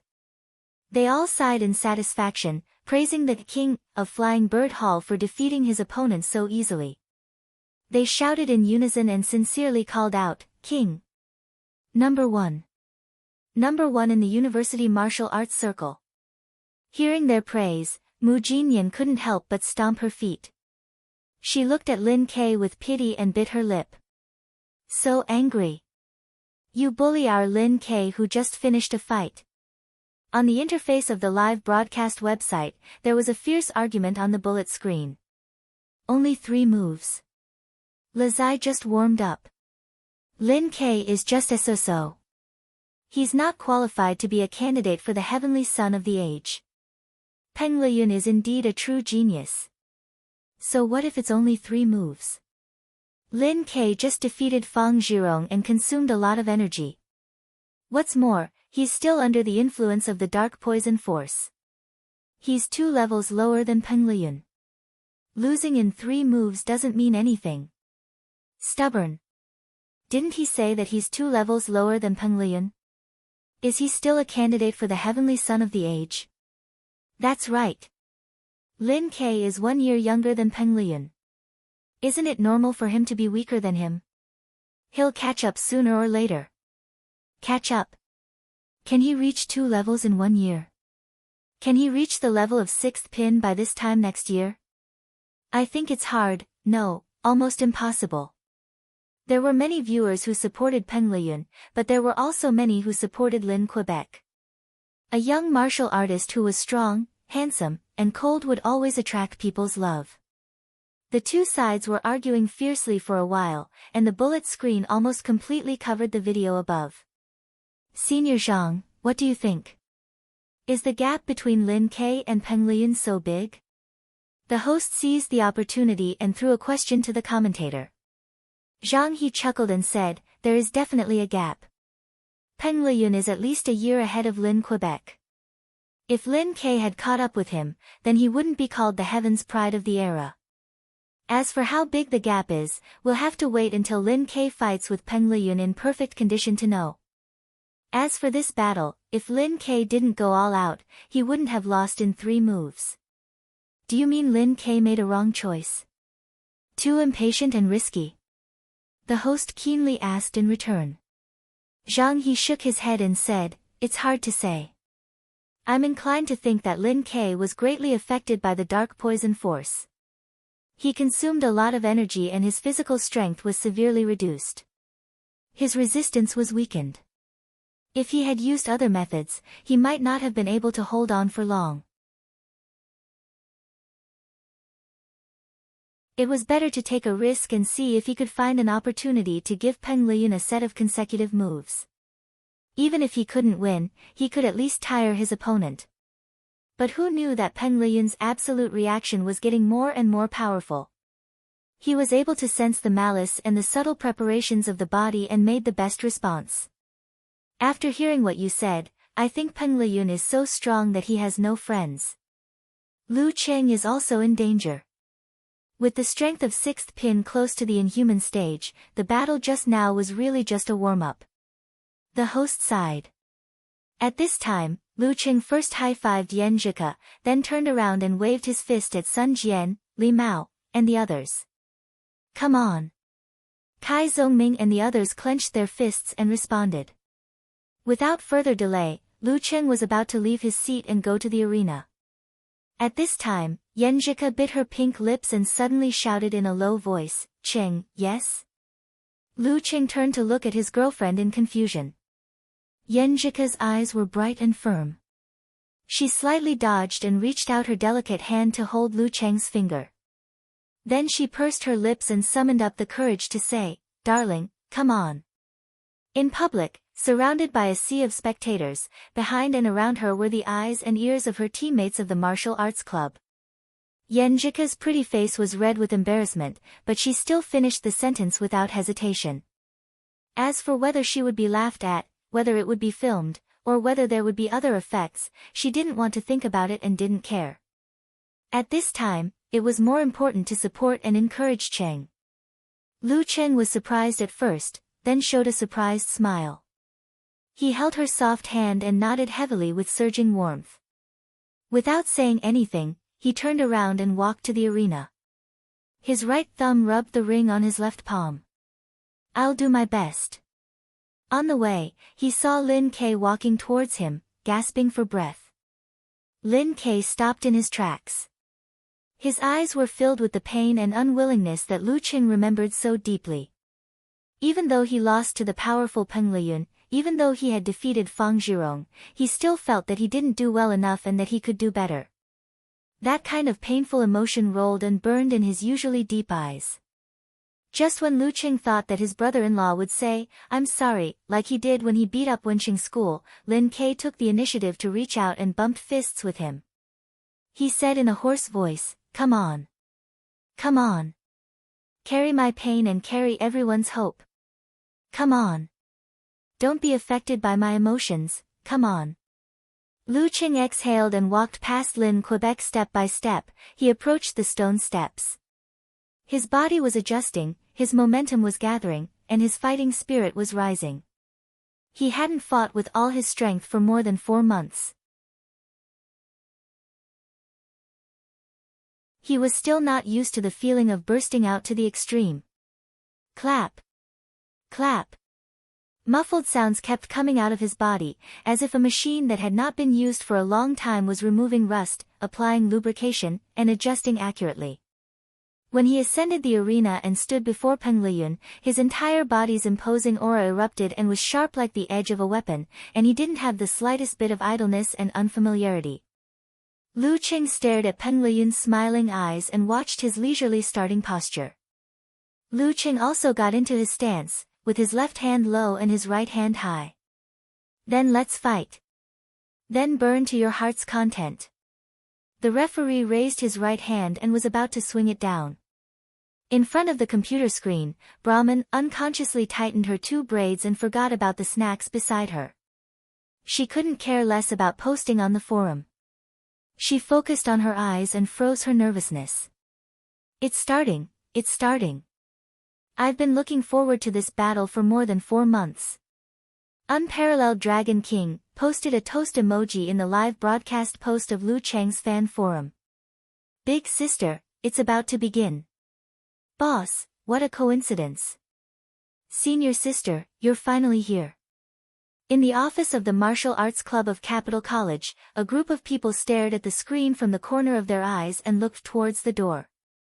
They shouted, half cheered and half joked. Shen Yu gasped for breath and smiled gently to the girl next to her. Ignore them and go in. Peng Liyun and Lu Qing are about to start the battle. The girl was of medium height with straight shoulder-length hair, a straight nose and big eyes. She looked like a real doll and didn't look dangerous at all. But who would have thought that she was Renli of Kongtong, who was on par with Peng Liyun? In response to the teasing of her team members, she smiled embarrassedly as she entered the door. I got lost again.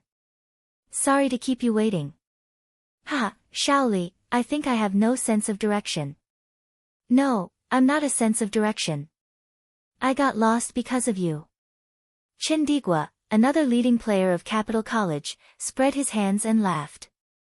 The cute girl, Jiang Kongchan, covered her mouth and giggled. Senior sister, I think you have the potential to be the heroine. If you go to the wrong hotel room one day and enter the room of the overbearing president, a romantic story will begin. Renli pulled a chair and sat down.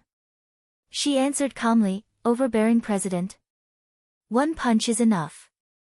If it doesn't work, 2 punches. While speaking, she looked at the screen and saw the referee's right hand waving down. In the stands, Yan Shaoling held her breath and forgot to take out the banner she brought, blow the trumpet, and cheer. In the seats of the home team, Fang Zhirong covered his head with a white towel and didn't look at the match. Su Wanyan changed his cross-legged posture and prayed subconsciously. Junior brother Peng, don't leave that monster to me. In the seats of the away team, Yan Zhika, Lin Hua, and the others all stood up and looked at the ring nervously. No one sat down and no one spoke. Only Shi Jiangwo was calm. After all, he was experienced and knowledgeable. Start. The referee finally waved down his right hand.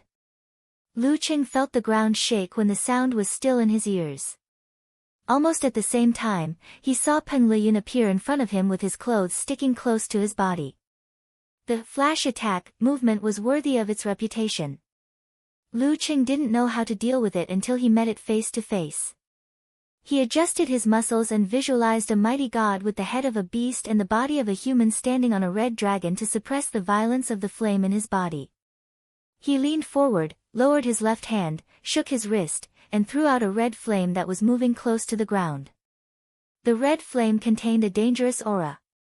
It was the modified version of the 26th movement of the ice sect, ice burning, flame burning. The flame was close to the ground and quickly rushed to Peng Liyun. Once it touched the ground, it would immediately explode and spurt upward, burning everything in sight. At this moment, Peng Liyun stopped almost without inertia. His muscles and fascias bulged and rubbed against the air at high speed, creating an explosion. Bang! There seemed to be thunder on the ground. Strong wind swept around Peng Liyun and suddenly rolled up the flame, leading it to move in advance. Shang-Qing Yu steps, dipper step. Peng Liyun had practiced this footwork to the level of thunder and dipper step. With thunder and dipper step, he seemed to be able to communicate with the heaven and invite the gods. Boom! The ball of flame that Lu Cheng had shaken out exploded and shot upward. It happened to be half a foot away from Peng Liyun, illuminating his face in flickering light. Of course, Lu Cheng didn't think he could hurt the heavenly son of the era with one move. As soon as the flame burning was released, his body followed. The brutal blizzard didn't stop and didn't stop. In just this short exchange, the audience in front of the computer screen was stunned. A thought suddenly appeared in their minds. This was a little like a battle between physical invulnerability experts. It was like watching a battle between the Dragon King and the Warrior Sage. Fire and thunder, passion and ferocity.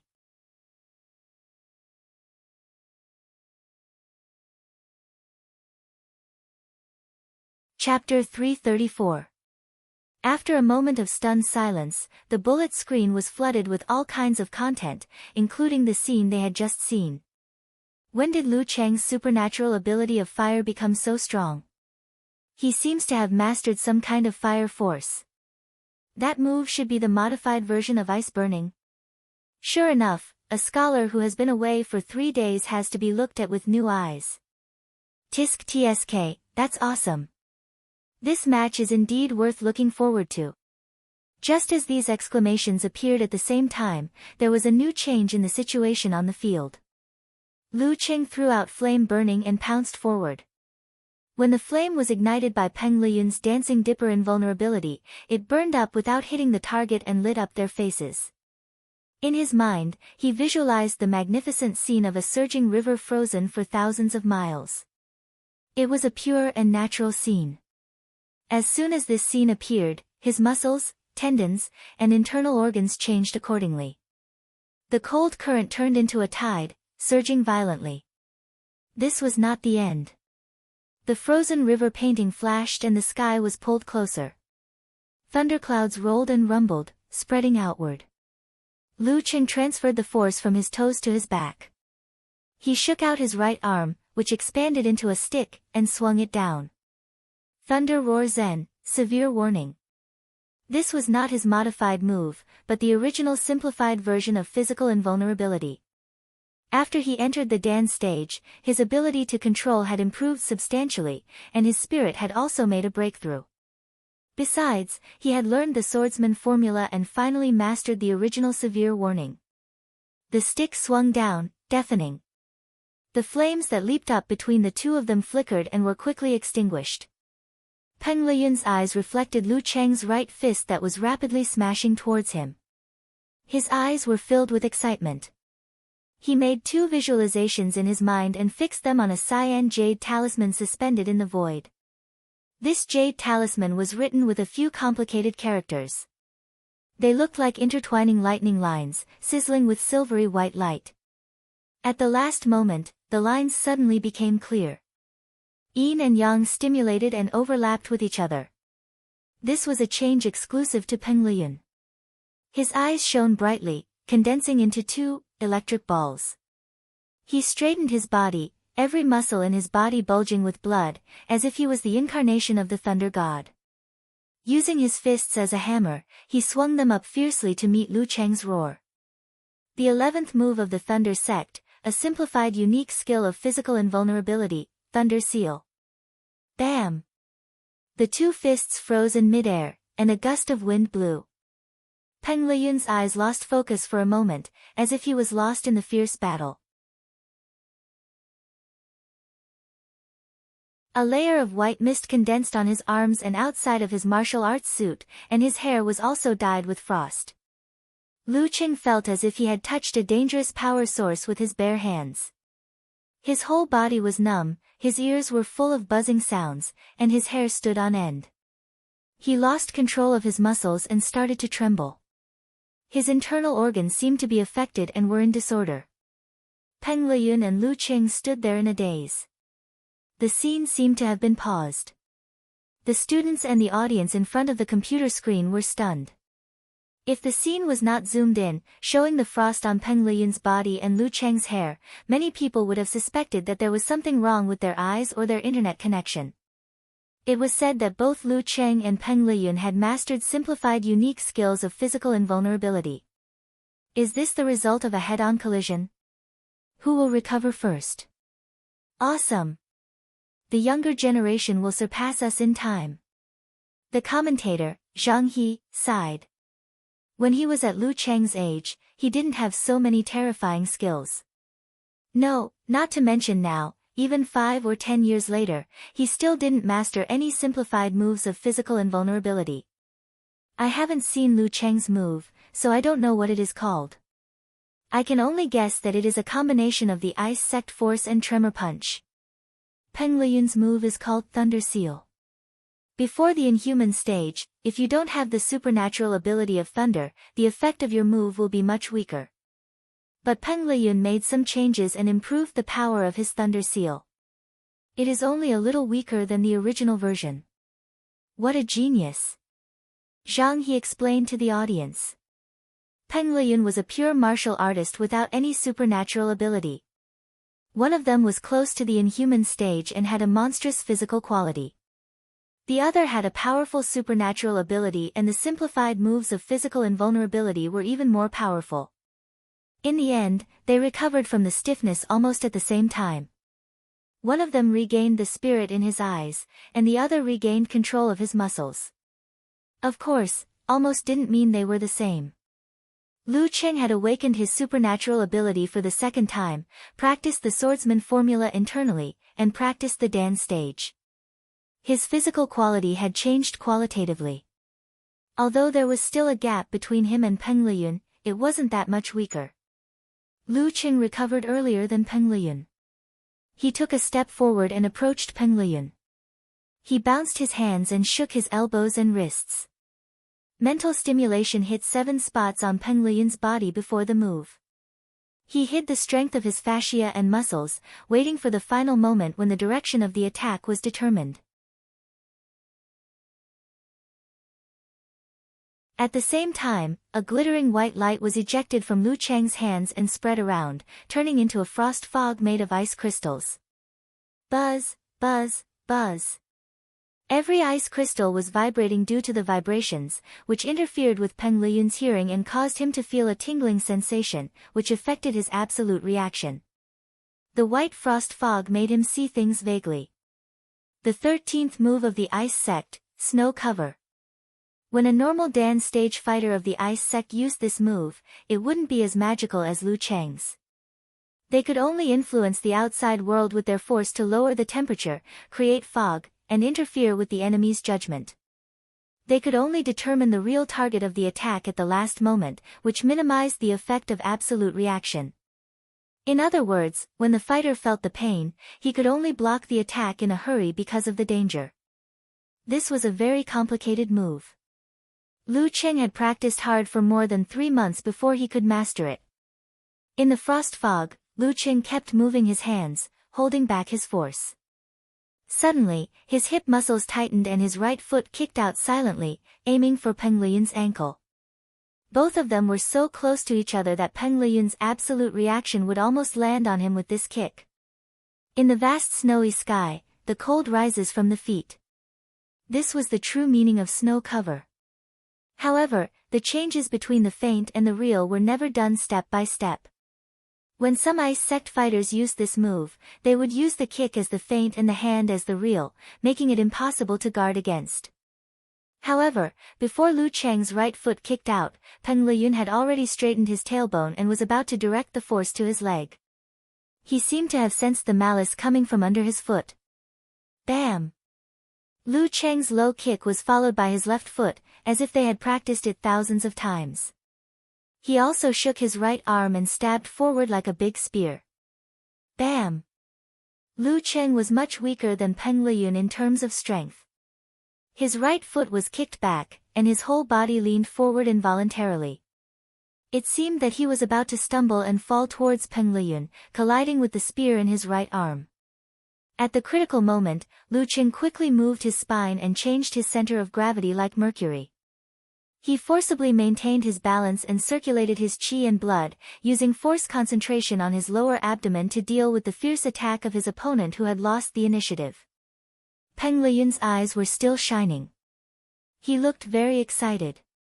His qi, blood, force, spirit, and all kinds of feelings were condensed into one point, driving his right arm to swing back. Bam! Their dantian qi gushed out. One of them swung his right fist upward like a god holding a thunder hammer. The other tightened the muscles on his elbows, wrists, and other parts of his body. He pulled back his arm and shot out a fist with bulging veins like a bow. Bam! Every punch landed on their flesh, causing the greenish-black color to wriggle. Their muscles, bones, veins, and blood vessels all had a slight deformation. The deep sound awakened the ancient factors hidden in the audience's body, causing them to secrete adrenaline and their blood to boil. Crack! A spider web appeared under Lu Cheng's feet. Lu Cheng was a little slower, so he shook his body and took a step back. Peng Liyun followed him forward, making a strange visualization in his mind. He raised both of his fists and punched out continuously. It was so fast that it was like a machine gun was firing. Modern Xingyi, machine fist. Bam! Bam! Bam! Bam! Bam! Bam! Bam! Bam! The audience heard the sound of Peng Liyun's fascia contracting and stretching, and the opening and closing of his joints, as if there was a machine running coldly and continuously. Bam! Bam! This. Li Mao and others saw that Peng Liyun's fists were almost leaving afterimages. They felt that if they were in Lu Cheng's position, they would not be able to keep up with the machine fists shooting, even if they were defending from the inside and needed less distance to move. Lin Kei's eyes deepened and he clenched his fists as he stared at the ring. It was as if he had just seen the heavenly Son of Heaven clearly. He felt that every sound was knocking on his heart. Yen Zhika forgot to breathe. Her heart was hanging, and a thin layer of sweat was secreted into her clenched fists. However, she was not as panicked as the others. Brahman and Yen Shaoling also held their breaths, praying silently. Machine fist. The guest commentator, Zhang He, shouted the name of Peng Liyun's kung fu. In modern Xingyi, gun finger and catapult body movements were the simplest, blast punch was slightly more difficult, and machine fist required almost sixth pin control ability and reaction speed to master. Once used, the fist was as fast as a torrent of bullets, making the opponent unable to keep up with the rhythm. The opponent could block a few, but not dozens or hundreds. Zhang He looked at the screen and quickly reminded the audience, don't pay attention to the hand. Look at Peng Liyun's footwork. If the machine fist didn't change and only hit the same spot, the opponent in a defensive state could simply wave his arms to parry. Since there was no need to think and the movement distance was very short, the opponent could keep up with the rhythm and defend steadily. Therefore, the essence of machine fist was not the fist, but the feet. Through the coordination of footwork, the target of the attack could be changed intermittently, making the opponent unable to react and be hit by the strafing shot. Just as Zhang He finished his words, he suddenly frowned with a look of surprise and said, "Eh? Why could Lu Cheng still keep up with Peng Liyun after changing the attacking position 3 times? The two of them had a tacit understanding as if they had fought dozens or hundreds of times. Unparalleled Dragon King also noticed that something was wrong. Lu Cheng's heart turned into ice and turned into a crystal-clear mirror, reflecting the clear scene within a 1-meter radius. In this scene, he could see the general changes in Peng Liyun's muscles and the preparation before the step.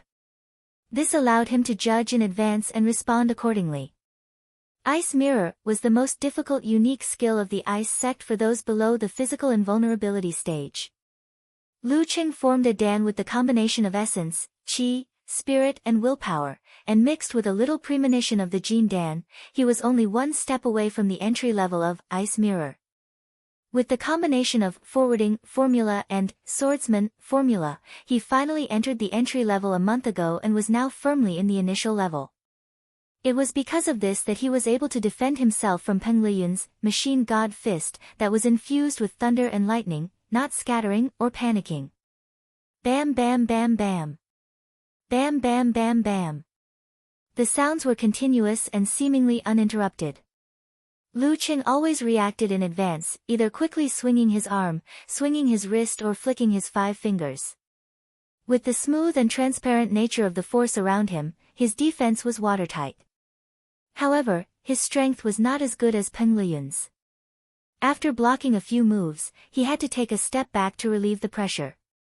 As a result, it seemed that he was being forced back by machine fist, step by step.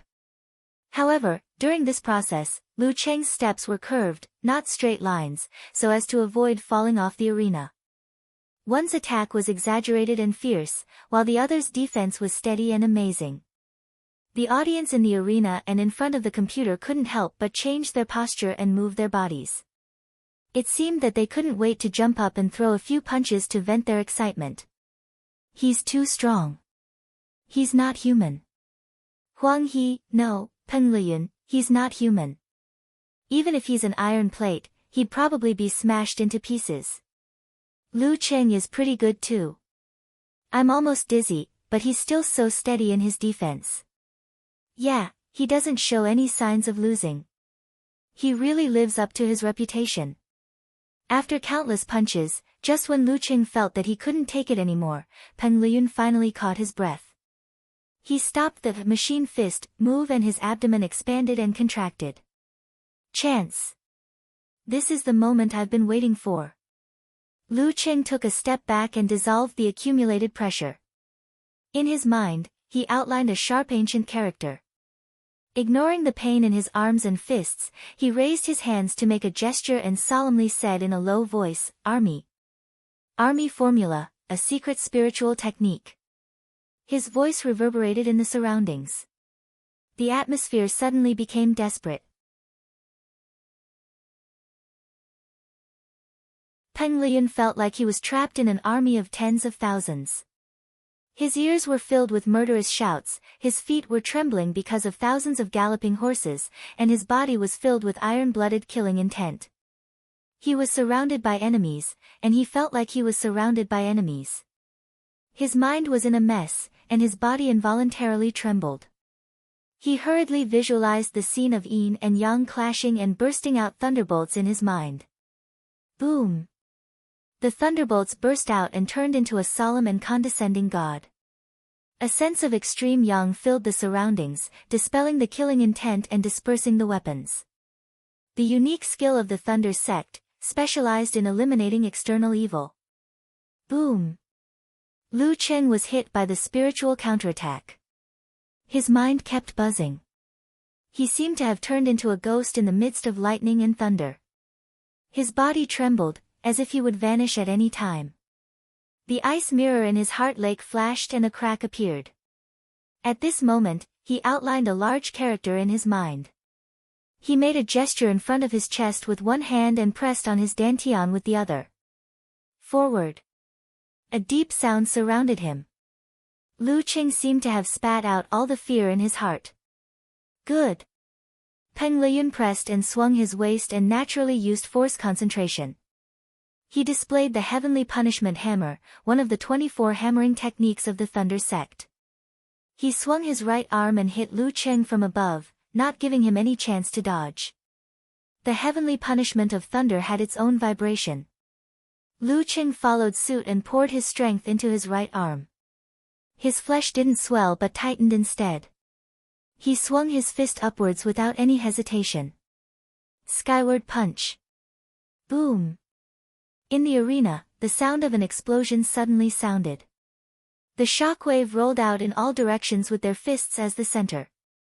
Lu Cheng's feet almost sank into the ground, but because of this, the surrounding area cracked and damaged his shoes. He had to shake his body and was about to retreat. Suddenly, he took a deep breath and condensed the influence of the rolling qi and blood and the vibration at one point. He steadied his center of gravity, borrowed strength, and pulled out his left leg tightly. Double explosion, mega avalanche. Peng Liyun did the same. He exploded his Dan force again and kicked out his leg as fast as lightning. Bang! Bang! Bang! Lu Qing incorporated the brutal blizzard into the continuous explosion and shook Zen frequently, tit for tat with Peng Liyun. Triple explosion, quadruple explosion, quintuple explosion, and sextuple explosion. The place where they fought was full of wind and waves. Debris splashed everywhere and kept making the sound of explosions. 7 explosion, 8 explosion, 9 explosion, and 10 explosion. Lu Qing was forced to retreat continuously, but the frequency was getting lower and lower. With the help of the 24 blizzard strikes, he was gradually able to fight evenly with Peng Liyun. Peng Liyun, on the other hand, was getting fiercer and fiercer. There was no sign of weakness at all. The area where they were fighting fiercely was trampled into obvious pits and filled with smoke and dust. Bang! Bang! Bang! Every collision sound was like a bomb falling and exploding in the hearts of Su Wanyan and others. Feng Zhirong couldn't help but tear off the white towel on his head and stare at the arena in a daze. Awesome! Awesome! The bullet screen was full of similar cries. Damn it, Lu Qing can keep up with the 10 explosion. This is the highest level competition below the inhuman level, right? I want to find someone to fight with. Ask a girl to get out of here, no, fight with me. Bang! Lu Cheng's martial arts shoes were completely broken and turned into butterflies flying around. Peng Liyun's martial arts shoes were broken inch by inch and opened silently.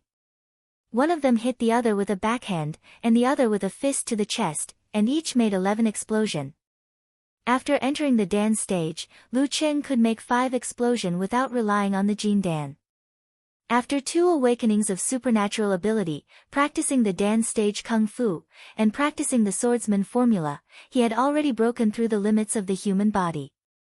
His physical quality had more than doubled. Without the Jin Dan, he could make 12 explosion. Peng Liyun could make 10 explosion when he fought with Renli in the first half of the year, not to mention now that he was close to the inhuman level. He could be called a monster.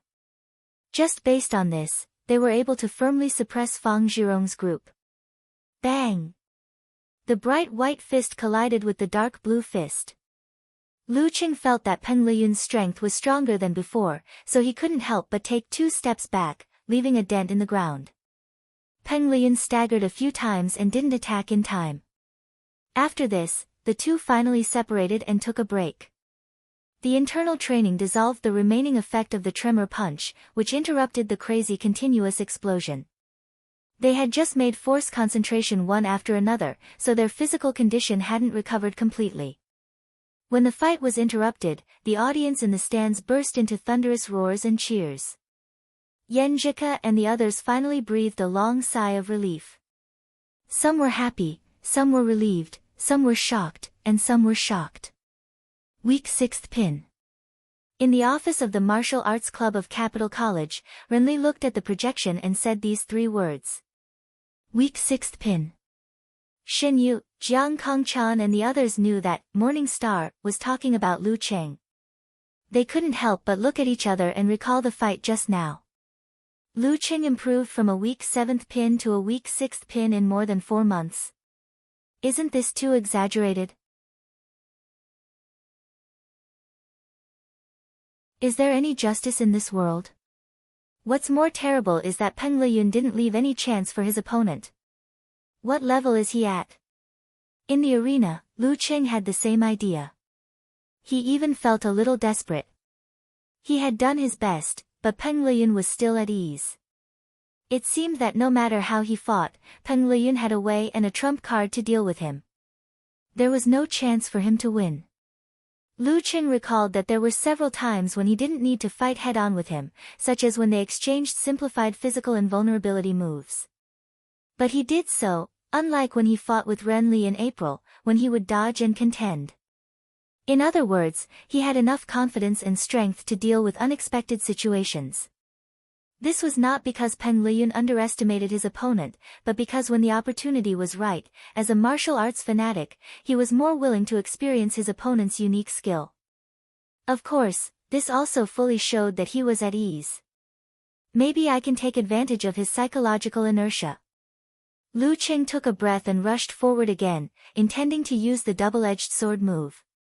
In his mind, he visualized the frozen river, the solidified waves, and the scorching red sun in the sky. The sun fell from the sky and cut through the sky, causing the corresponding part of Lu Cheng's body to change and hit the ice hard. This was Lu Cheng's mutated version of severe warning. This time, the balance of the supernatural abilities of ice and fire would produce a different effect. It would hurt both the enemy and himself. Bam! Lu Cheng's back muscles bulged and shook. He swung his right arm and punched downwards. Peng Liyun had long been excited. He outlined the green thunder and silver lightning in his mind and let them bombard the ground, bursting into golden flames. The 15th move of the Thunder Sect, simplified physical invulnerability move, Thunderbolt Fire. It was a simplified version of the unique physical invulnerability move Heaven Golden Fire. Simplifying it even more, it was the lightning and fire stance that could create a short burst of power. Peng Liyun put his feet inward and bulged his muscles. He became a little taller and majestically raised the fire to burn the sky. He clenched his fist and rushed up. Boom! Ice and fire collided and cancelled each other out. They quickly condensed into a small dot and a vortex around Lu Cheng's fist. It absorbed and swallowed Peng Liyun's burning and paralyzing force. Peng Liyun's fist was stuck to Lu Cheng's hand and couldn't pull it away. Boom! The vortex lost its balance under the influence of the external force and exploded outward, throwing out a fierce force. Thump! Thump! Thump! This was the first time Peng Liyun was beaten back by Lu Cheng. His body swayed, his spirit dimmed, and his mind was shaken. Lu Cheng endured the backlash of the explosion and took a step forward. He caught up with Peng Liyun and hit him with both hands. In this state, he couldn't do force concentration. With the absolute reaction, Peng Liyun's body shook and he regained his focus. He quickly gathered his Dan and raised his arms in front of him. At this moment, Lu Cheng's arm tendons bounced and retracted. He took a step and went behind Peng Liyun. He lowered his hands, one hook followed by the other. The crystal white cold light and the dangerous red flame hit Peng Liyun close to the ground. Burning ice and flame. At the same time, Lu Cheng's hands moved up and clasped each other. He tightened the corresponding muscles and hammered from the top right to the bottom left like a mountain-splitting giant, blocking Peng Liyun's escape route. This was the 19th move of the Ice Sect, Cold Devour. The cold came from all directions. At this moment, Lu Cheng felt that he had seen Peng Liyun's limit for the first time and that he had a chance to defeat him. Suddenly, Peng Liyun's body began to emit the sound of a turbine being turned on. Yin and Yang clashed, and the electricity generated magnetism. A terrifying repulsive force erupted, slowing down the descent of the mountain-shattering quake, as well as the speed of the cold light and the flames. Bam! Before the mountain smash punch fell, Peng Liyun jumped up and let the burning ice and flames slide under his feet. They exploded in the distance and filled the air with white fog.